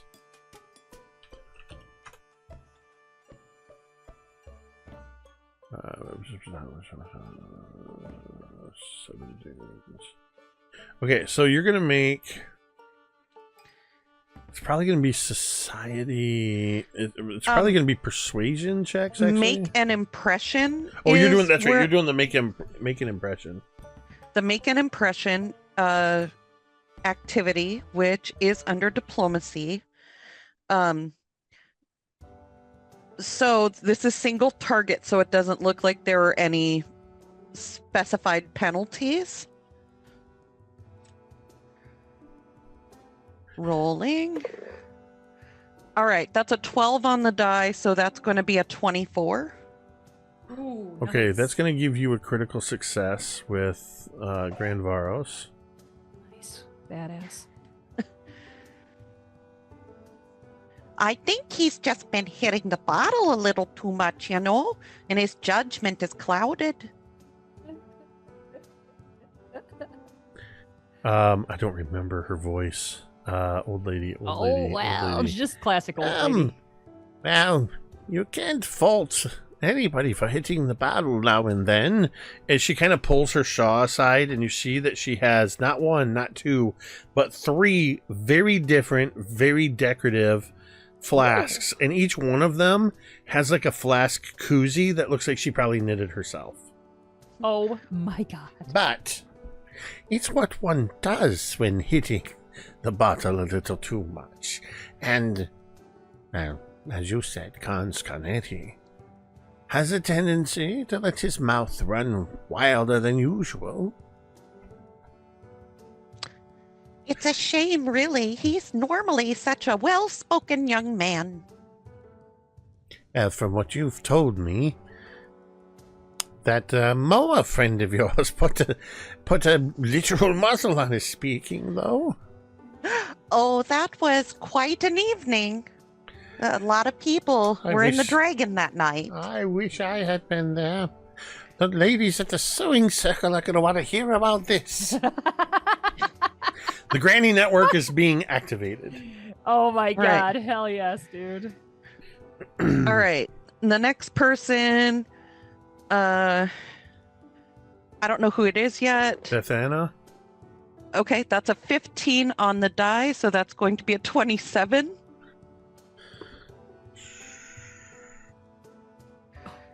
And you're rolling. What are you rolling?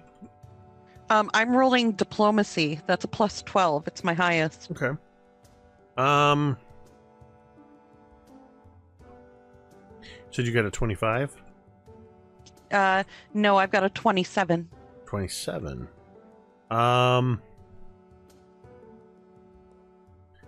Not quite a critical success with Beth Anna, an established long-term resident here, but I think as you start talking to her, she's kind of working a little bit. I almost imagine, if you will, that as you come in to talk to her, she's in the back and she's doing some prep on some of the food for later in the day. And she's probably specifically working on the cheese blossoms. And she's rolling the dough out and or not the dough. These ones don't have dough. These are the stuffed artichoke hearts. So she's shredding the cheese. Yeah, so obviously. she as you come in to talk, she probably just grabs the cheese grater and sets it over next to you. And I envision this as probably pretty common for you and Beth Anna when you're in each other's kitchen. You just help each other. And it's not a could you do this or that. You're accomplished cooks and bakers. You just know what needs to be done and you know what each other's capable of. So there's already a built-in level of comfort here. And it's the strangest thing. I just heard he doesn't like dogs. Well, you know who else doesn't like dogs? It takes a real personality to not like dogs. Goblins. Right. Goblins hate dogs. Scarnetti hates dogs.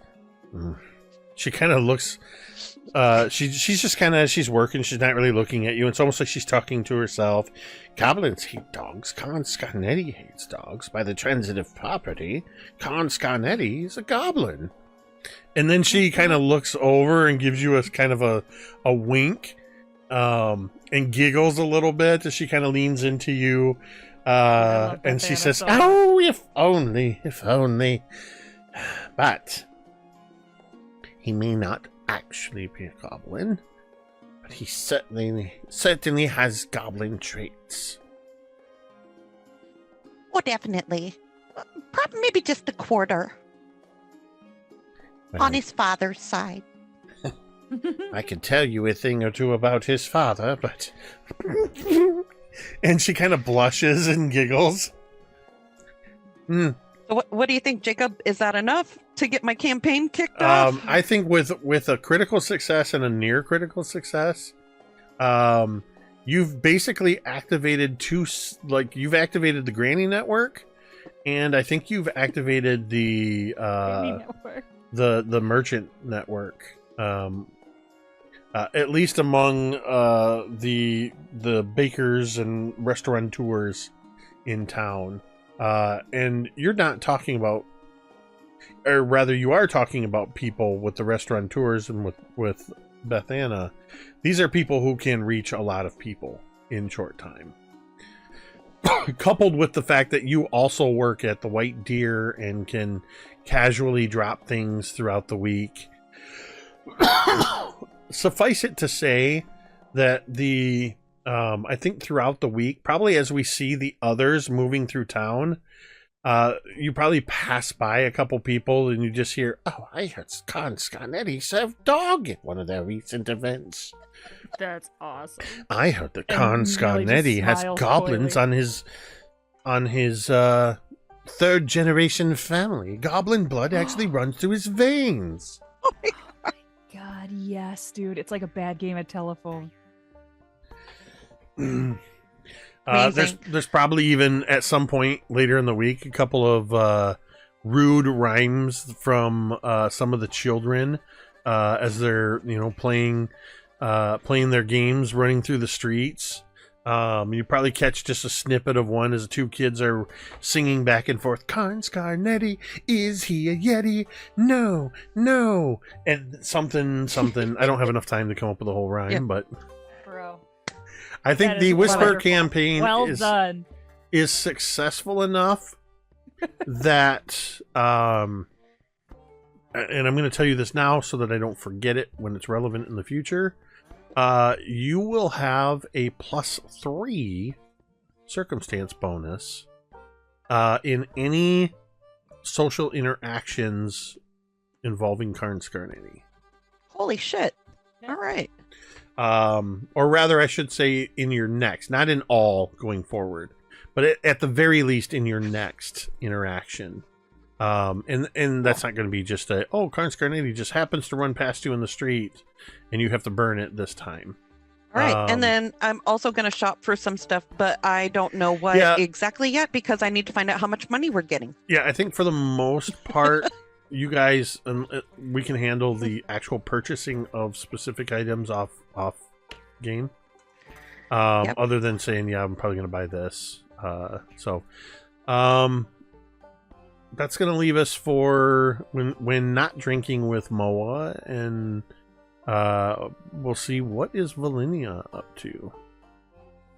Okay, so Velynia went pretty immediately that day with the Ronsour and the Hollow Dagger. She went like straight to Broderick Quink to go sell these two things because he has. Might as well try to sell him the bowl too. Oh, the bowl too. Yes, the bowl too. Because he's Thessalonian, the stuff and. Yes. So Broderick Quink is on Tower Street, and he doesn't run a shop. He is himself a member of the Rune Watchers, and typically a source of research. Okay. But he is Sandpoint's foremost expert on Thessalonian knowledge. So you approach him, and he sees you, particularly of note, stumbling in with this 10-foot Ronsour. I imagine there is kind of like an awkward, like Velynia comes Trying in to go and through then the the door door. like shuts on the thing, and then he's like, "Oh, sorry," like pulls it all the way in, and You're causing the bell above the door to ring multiple times. yeah, exactly. It's and he's trying to say something as you back out and come in and back, and then finally you come in and he goes, Sava's armory is not here. Well, I know, Broderick. I was told that you might have some interest. Wait a moment. Shush.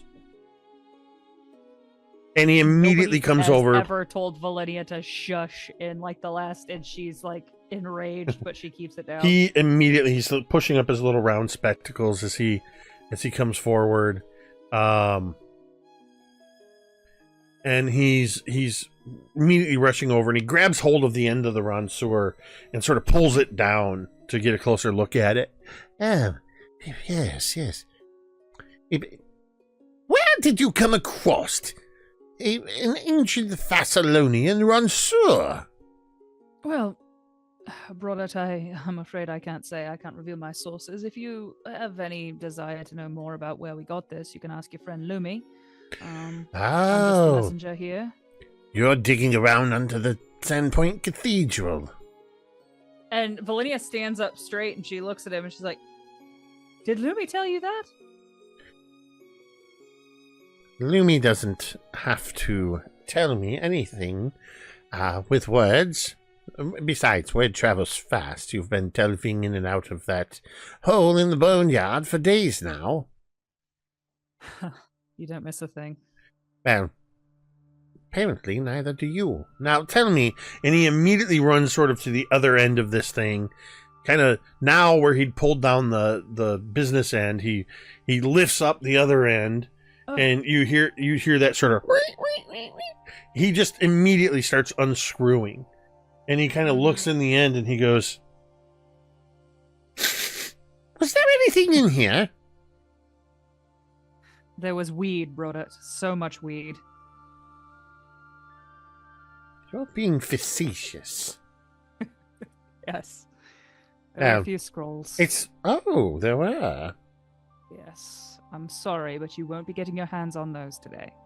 Well, nonetheless, it's quite fascinating the way they used the hafts on some of these weapons for storing more potent things, and he puts it back on. And what else do you have here? Well, I have this bowl. It was, looked like something ceremonial. We found it in, frankly, it looked like something for a blood sacrifice, and we found it with this, and Velynia holds out both the bowl and the dagger. Interesting. Did you guys strip the rune off the run sewer? Or No, did as you soon leave as it you in said it full? was, as soon as you said it was Thessalonian artifact, we left it alone. Mm-hmm. So you've got... Sorry, you've said this like 3 times now. What else do you have besides the bowl? The And bowl, the dagger, and the run sword. Oh, the dagger. Okay, so yeah, he is going to... He is going to carefully be looking over each of these items. He takes the dagger and kind of rings it against the bowl. Very, very interesting. I don't normally deal in the purchase of weapons, but myself and other friends of these are... we are interested in the historical nature of these items. Don't think of it as a weapon. Think of it as a historical artifact. How much are you hoping to get for these items? Velynia would probably have some idea. All 3 together, I was hoping to get like 120 gold, probably.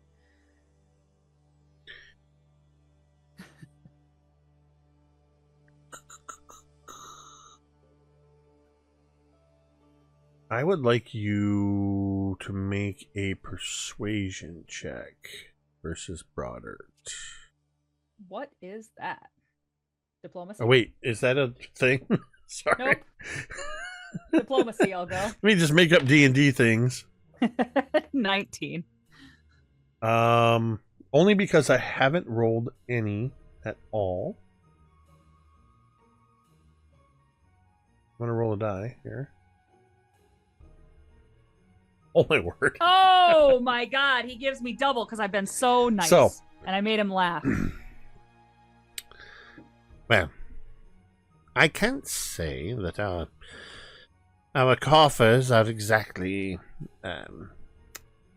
overflowing with gold coins, but we do have money put aside for the acquisition of relics and reliquaries, artifacts, and things of historical importance like this. And I can tell you this, and this is the only time I'm going to tell you this, young lady. Since you don't appear to have a full appreciation of the value of ancient Thessalonian heritage and culture, asking for 120 gold pieces for these items here is an insult to ancient Thessalonia. Very sorry. I will, of course, pay you the full value of this silver bowl, plus a...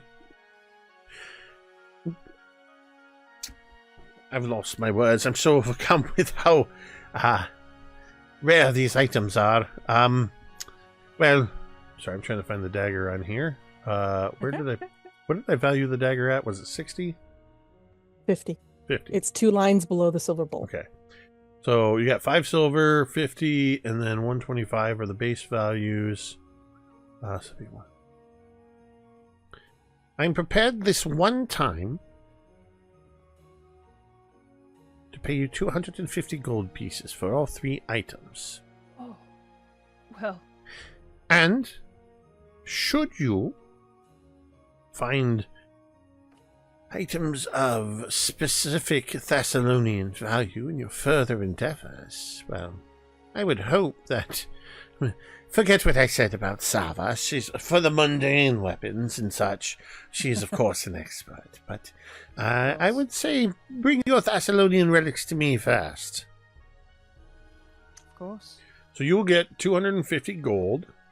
Ooh, You also another 50 for everybody. you also have bumped Broderick Quink from indifferent to friendly. Awesome. Also, each of you, because of what you have done, I'll make these adjustments later because I have to take another look at it. But you are increasing your reputation with the townsfolk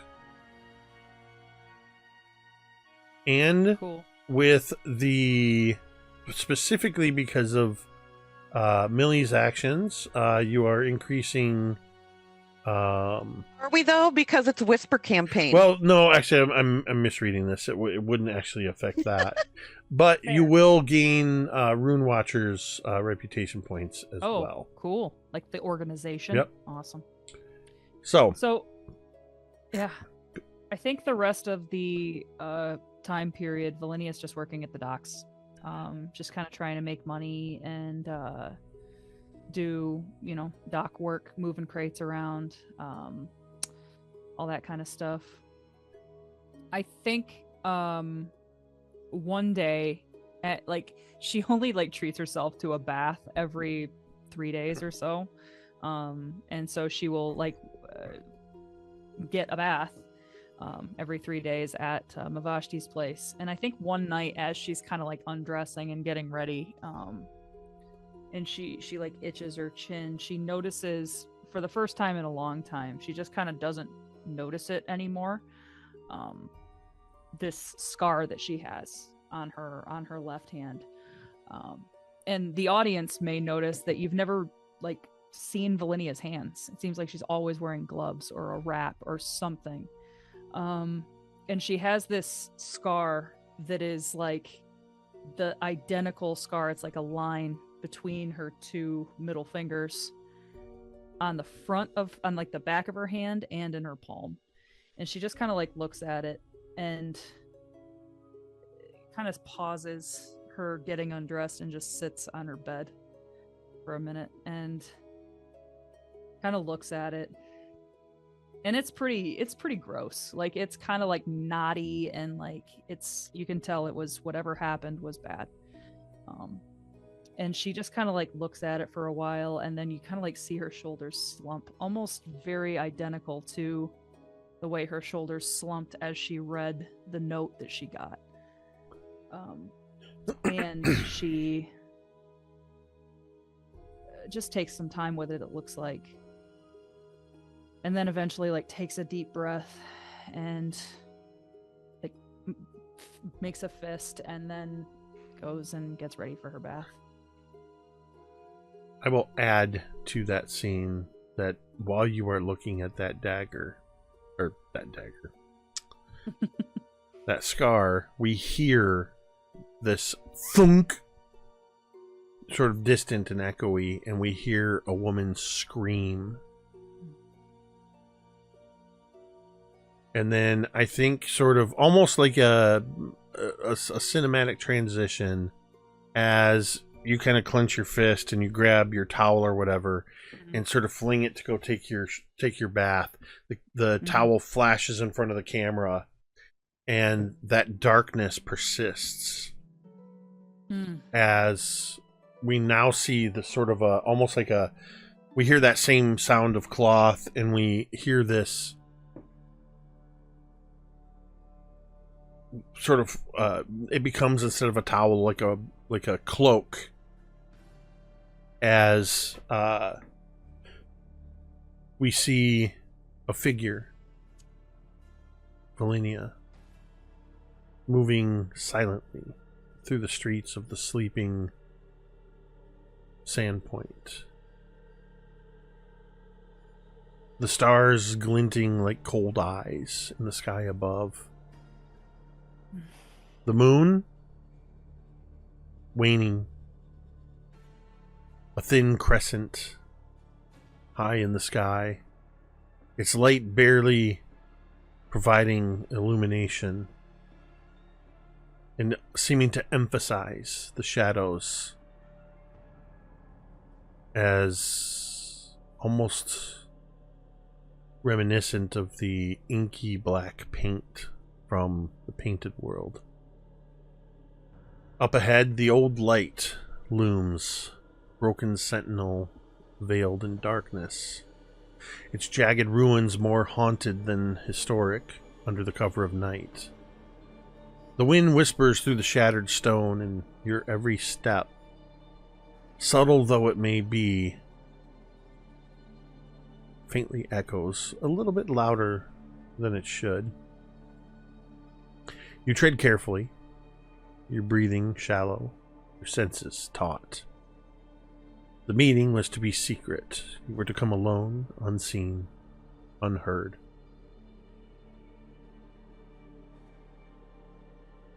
And then you see it, Velynia. Slumped up against one ancient wall, barely visible in the sliver of moonlight, a body. Blood stains the ground underneath the body like spilled ink, dark and fresh. Still warm in the night air. The would-be assassin lies motionless. A knife fallen from a limp hand. Eyes wide in a final, unanswered question. The copper tang of death rides the breeze, subtle but unmistakable. Then, movement. A figure shifts in the darkness, as if shadow itself has stepped from its place against the building. The figure steps just into the faintest sliver of moonlight. Not enough to show his face. In his right hand, you see it. Rather, it's the fact that you almost don't see it that tells you exactly what this is. There is no glint of silver on the blade of this knife. This is a shadow dagger. Its blade almost too dark to exist. But then you see it. His left hand. Open, empty, finger splayed. Showing you that he is not a threat. He does not mean any harm to you. His stance is calm, but he does not speak. He just stands there silent and still. What do? I think I would likewise show my hands. And I would say a mantra of some sort that would show me to be an ally. I would, the darkness is our shield.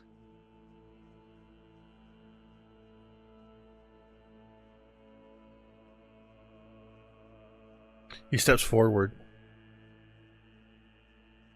and the faint moonlight illuminates his face as he says, "You're gonna need more than shields." There's a voice and a face you've not seen or heard in 15 years. Telkuluk. By all rights, he shouldn't be here.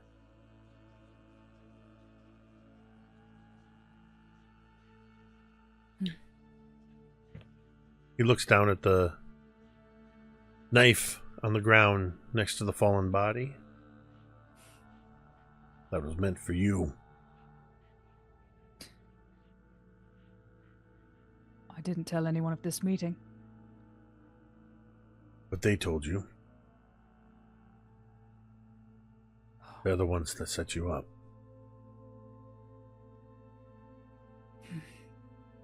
So the missive wasn't from you?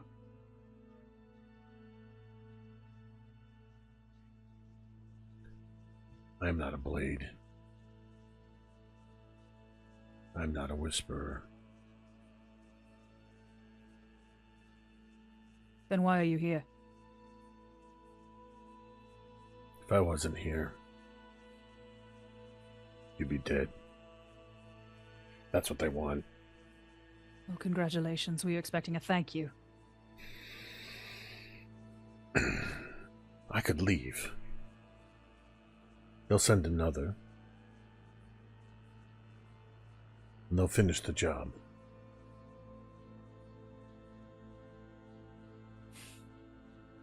Who is they?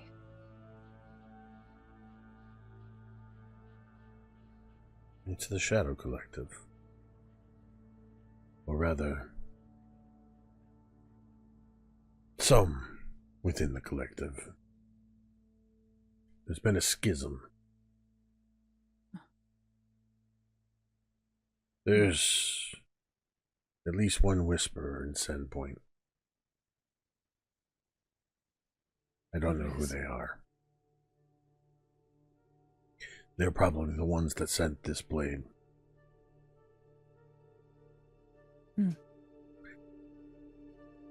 What do you know of your task here? I know I'm supposed to watch the four of them. That's all I was told.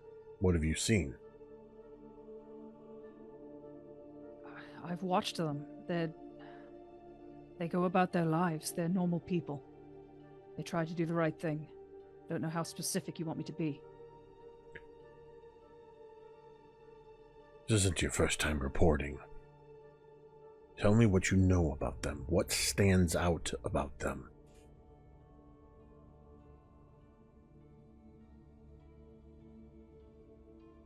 The human woman, Natalin. She's religious. Her faith is her defining characteristic. Gozray. She worships Gozray. There's a deep personal connection that I don't exactly understand. Moa is... He's a drunk. He's a craftsman. He's been hurt by something here. I'm still finding out what.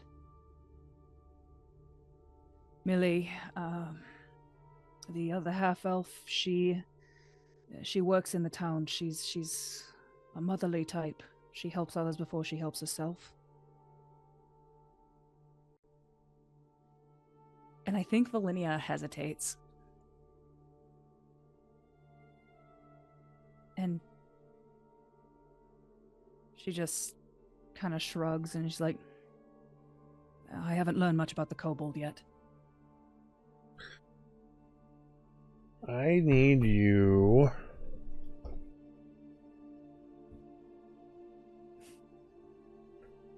to make a...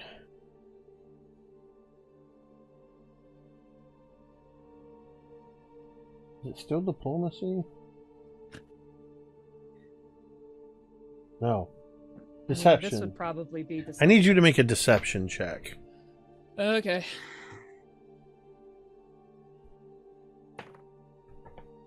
It's a 28.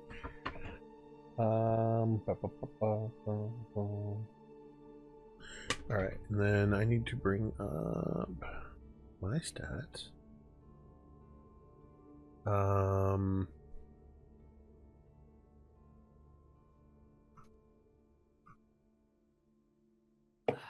Okay, that's you got a 25, you said? 29. Or 29. Or sorry, 28. I apologize, math. That's fine. I need to make a roll.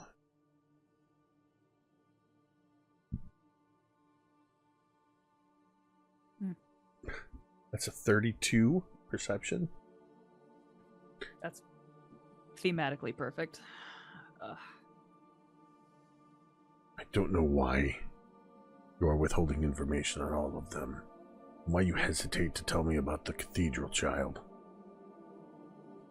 Why do you need to know? Why does it matter? They never told me why. They told me to do it, and I did. And It all of a is sudden, that's only not because you are no longer a child that I haven't already struck you. There is a lot more going on here that you have no idea of. Your name may be Tel Sol. You may operate alone. But there is a lot more at stake here than you understand. It's bad enough as it was with the Shadow Collective having interest in what you're doing here. But with the schism, I'm trying to figure out who's working for whose side, whose interests are best being served.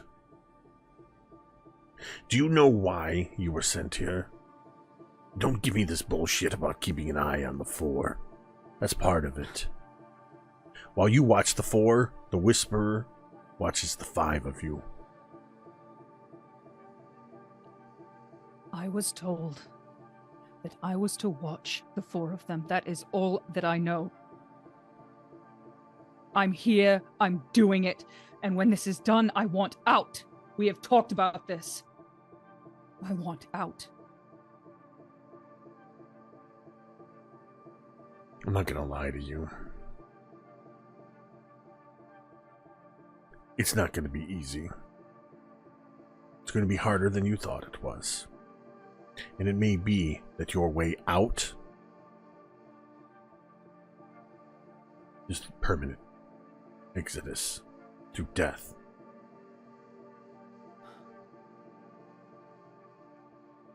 Or you can tuck your tails between your legs and walk away from it all. They'll continue to send blades after you until the job is done. Or you can trust me, the one who brought you in, and I will tell you why you're really here. What you're looking for, so that you can find it and we can secure it before they do. I think Velynia takes like a deep breath and she looks at the moon again. And she kind of like thumbs at that scar in her palm. And she just looks back up at him and like, fine, I trust you. Is that what you need to hear? Keep working on making me believe that. You're What do lucky you want to know? that I trust you. You may not have seen me, but I watched you over the years while they were training you. I kept an eye on you. I know that when you tried to leave, the 5 kept you in. And I know what it is that keeps you in. I know who you're looking for. Limzia and Dellen. Do you know about them? I know about them. And I think Velynia's posture changes at the mention of their names, and she like, this might be the first time like the omniscient camera has seen her look like desperate. Like, where are they? I'm trying to find them. The 5 are obscuring them. But I'm trying to figure out who's on which side. I know that at least 2 of the 5 are behind the schism. Here's what I know. They are of incredible interest in the activities that are happening here. Word has already reached them through this whisperer that you and the others are beginning to uncover secrets of Thessalonia. They believe that you are just scratching the surface, what is to be found. You are to keep an eye out for a Thessalonian artifact. Right. They are going to try to get you to give it to them.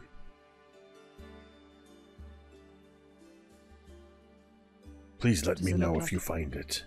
It is called The Umbral Stone.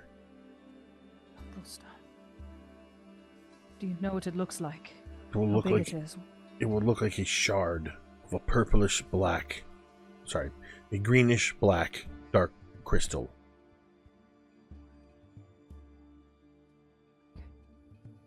All right. If you find it, you will know immediately why the collective wants this. All right. In the meantime,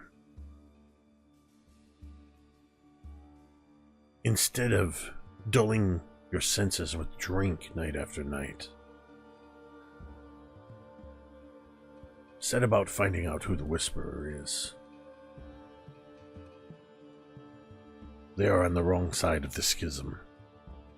And when they find out that this blade was dispatched, they're going to assume it was you. I will do nothing to dissuade them from thinking that. I'm going to stay in the region, but I'm going to move between here and Kermaga as necessary. While I continue trying to get to the bottom of what's happening, and I will continue to look for Lim and Dell.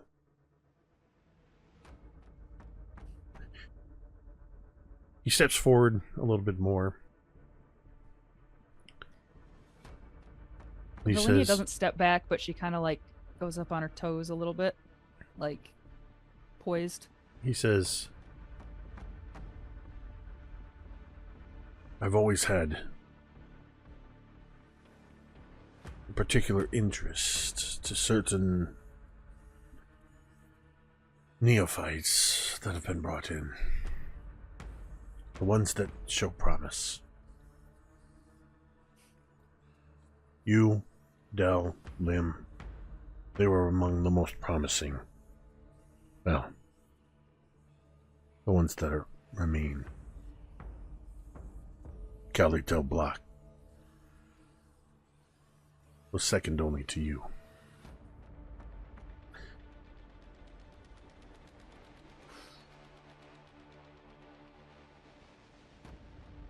Use caution when accepting any further invitations from them. Know that they do not come from a unified collective.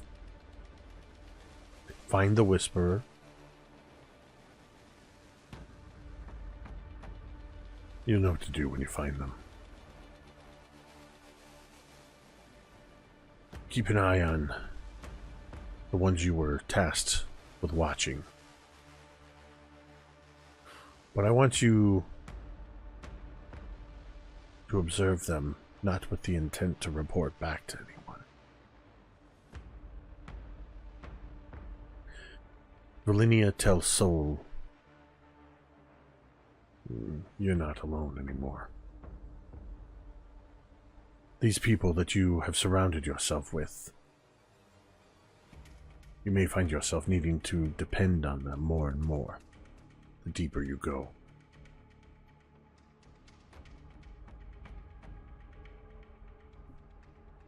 If you say so.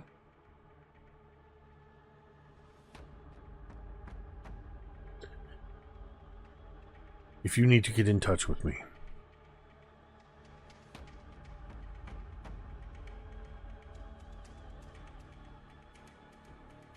arrange 3 black stones in a triad just inside the ruin here. 3 days from then, I should be able to meet with you, unless I am otherwise detained. Very well.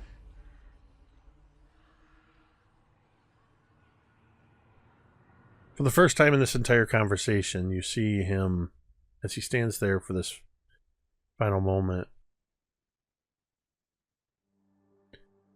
His posture softens slightly,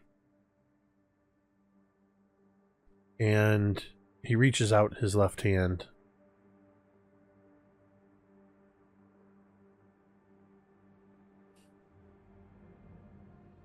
Or sorry, I guess that doesn't make any sense. He reaches out his right hand starts to reach like he's reaching for your shoulder. I think Velynia like steps away. And then he reaches out, like extending his hand. Velynia takes a deep breath and looks at the sky one more time and just says, I will make one thing very, very clear. We are not friends. You had a choice all those years ago. If you wanted to do the right thing then, you could have turned me loose. Instead, you took me to them, and you made me this. And here we are. And now you need my help.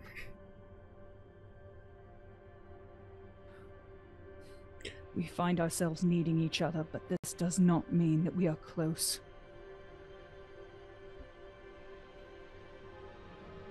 If I hadn't brought you to the collective, you'd have been dead 15 years ago. You didn't have what it took to survive on the street by yourself. The collective gave you the tools that you use now to survive, the skills that you have, and the shitty attitude that you wear like some proud mantle. Go on. Keep living as a Tell soul. Live up to your name. See how far it gets you. And he starts to slip backwards into the shadow, and you hear his voice just say, 3 black stones and a triad. I will leave 3 stones for you if I need to see you again. And then you just hear a whisper of wind through the ruins, and you are left there alone with the dead Shadow Collective agent. I think Velynia, she doesn't sit as much as she kind of like falls backwards onto one of these like raised stones, and I think as the camera probably pans back, you just hear her weeping. And that's where we're going to end tonight's session. Backstory. Ba-ba-da. This is gonna be fun. This will be a fun one, and then I'm like, no, makes me sad. Wow. Remember what I said? I do not care if you write me a 2-page or a 26-page backstory.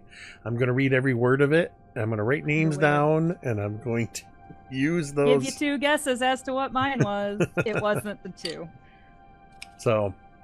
Wonderful. No, Thank that was you. fun. As far as wrapping up the shopping aspect, go ahead and you guys, it sounds like you figured out what the money split is. Figure out how you guys, what you want to buy. You don't necessarily have to account for every coin with me. I trust you guys to spend within your means, buy the things you need. And our next session with Lumi returning, we'll probably have a little bit more of a downtime and figure out if there's anything else you need to do before, in just a few days. Anytime after that, it becomes viable to seek out the ritual. I did want to say, because it was discussed both on screen and a little bit off screen, in those intervening days, did you bring the formula for the consecration to Father Xantus? I didn't have it. I assume so, but that would be up to Lumi, yeah? I think probably. Oh, does That could be Lumi one have of that? Vice. I think. Okay, we'll deal with That that could be one of stuff Vi's next. things. So yeah, yeah. Thank you to everybody Wonderful. for hanging out with us. Thank you to all the people in the chat, and if you're lurking silently or you're watching on the VODs later, know that we appreciate you and hope you are enjoying this. And thank you to all of the players. This is a little bit different. We're still kind of finding our legs a little bit, but I think we're finding a good balance with these downtime. Having a little bit of role play, a little bit of sort of bookkeeping. But Pathfinder, you guys are going to be finding quite a bit of loot and There's a lot of fun things to discover, and I think we have a good way of dealing with that.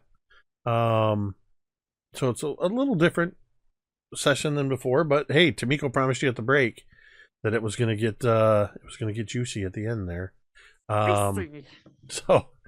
So yeah, as always, a huge thank you to all of these amazing players. I just love getting to play this game with all of you. And now that things are sort of moving away from the side quests, we're almost done with the prologue, and you're going to see what the heck is going to happen. We're going to encounter a doom? Yeah, I think so. Oh, there might be 1, 2, 3, 4, 5, 6, or even 7 of them coming Perhaps for you. Seven of them. So with that, as I said, a huge thank you to Kaeryn, Tamiko, Cari, Jay, and though she wasn't with us tonight, she was with us in spirit, Vi. Without whom, this would be just me talking to myself for a couple hours. With that, we're going to end the stream the same way we end every stream, and you can say it with me if you want. Velynia's a dirty fed.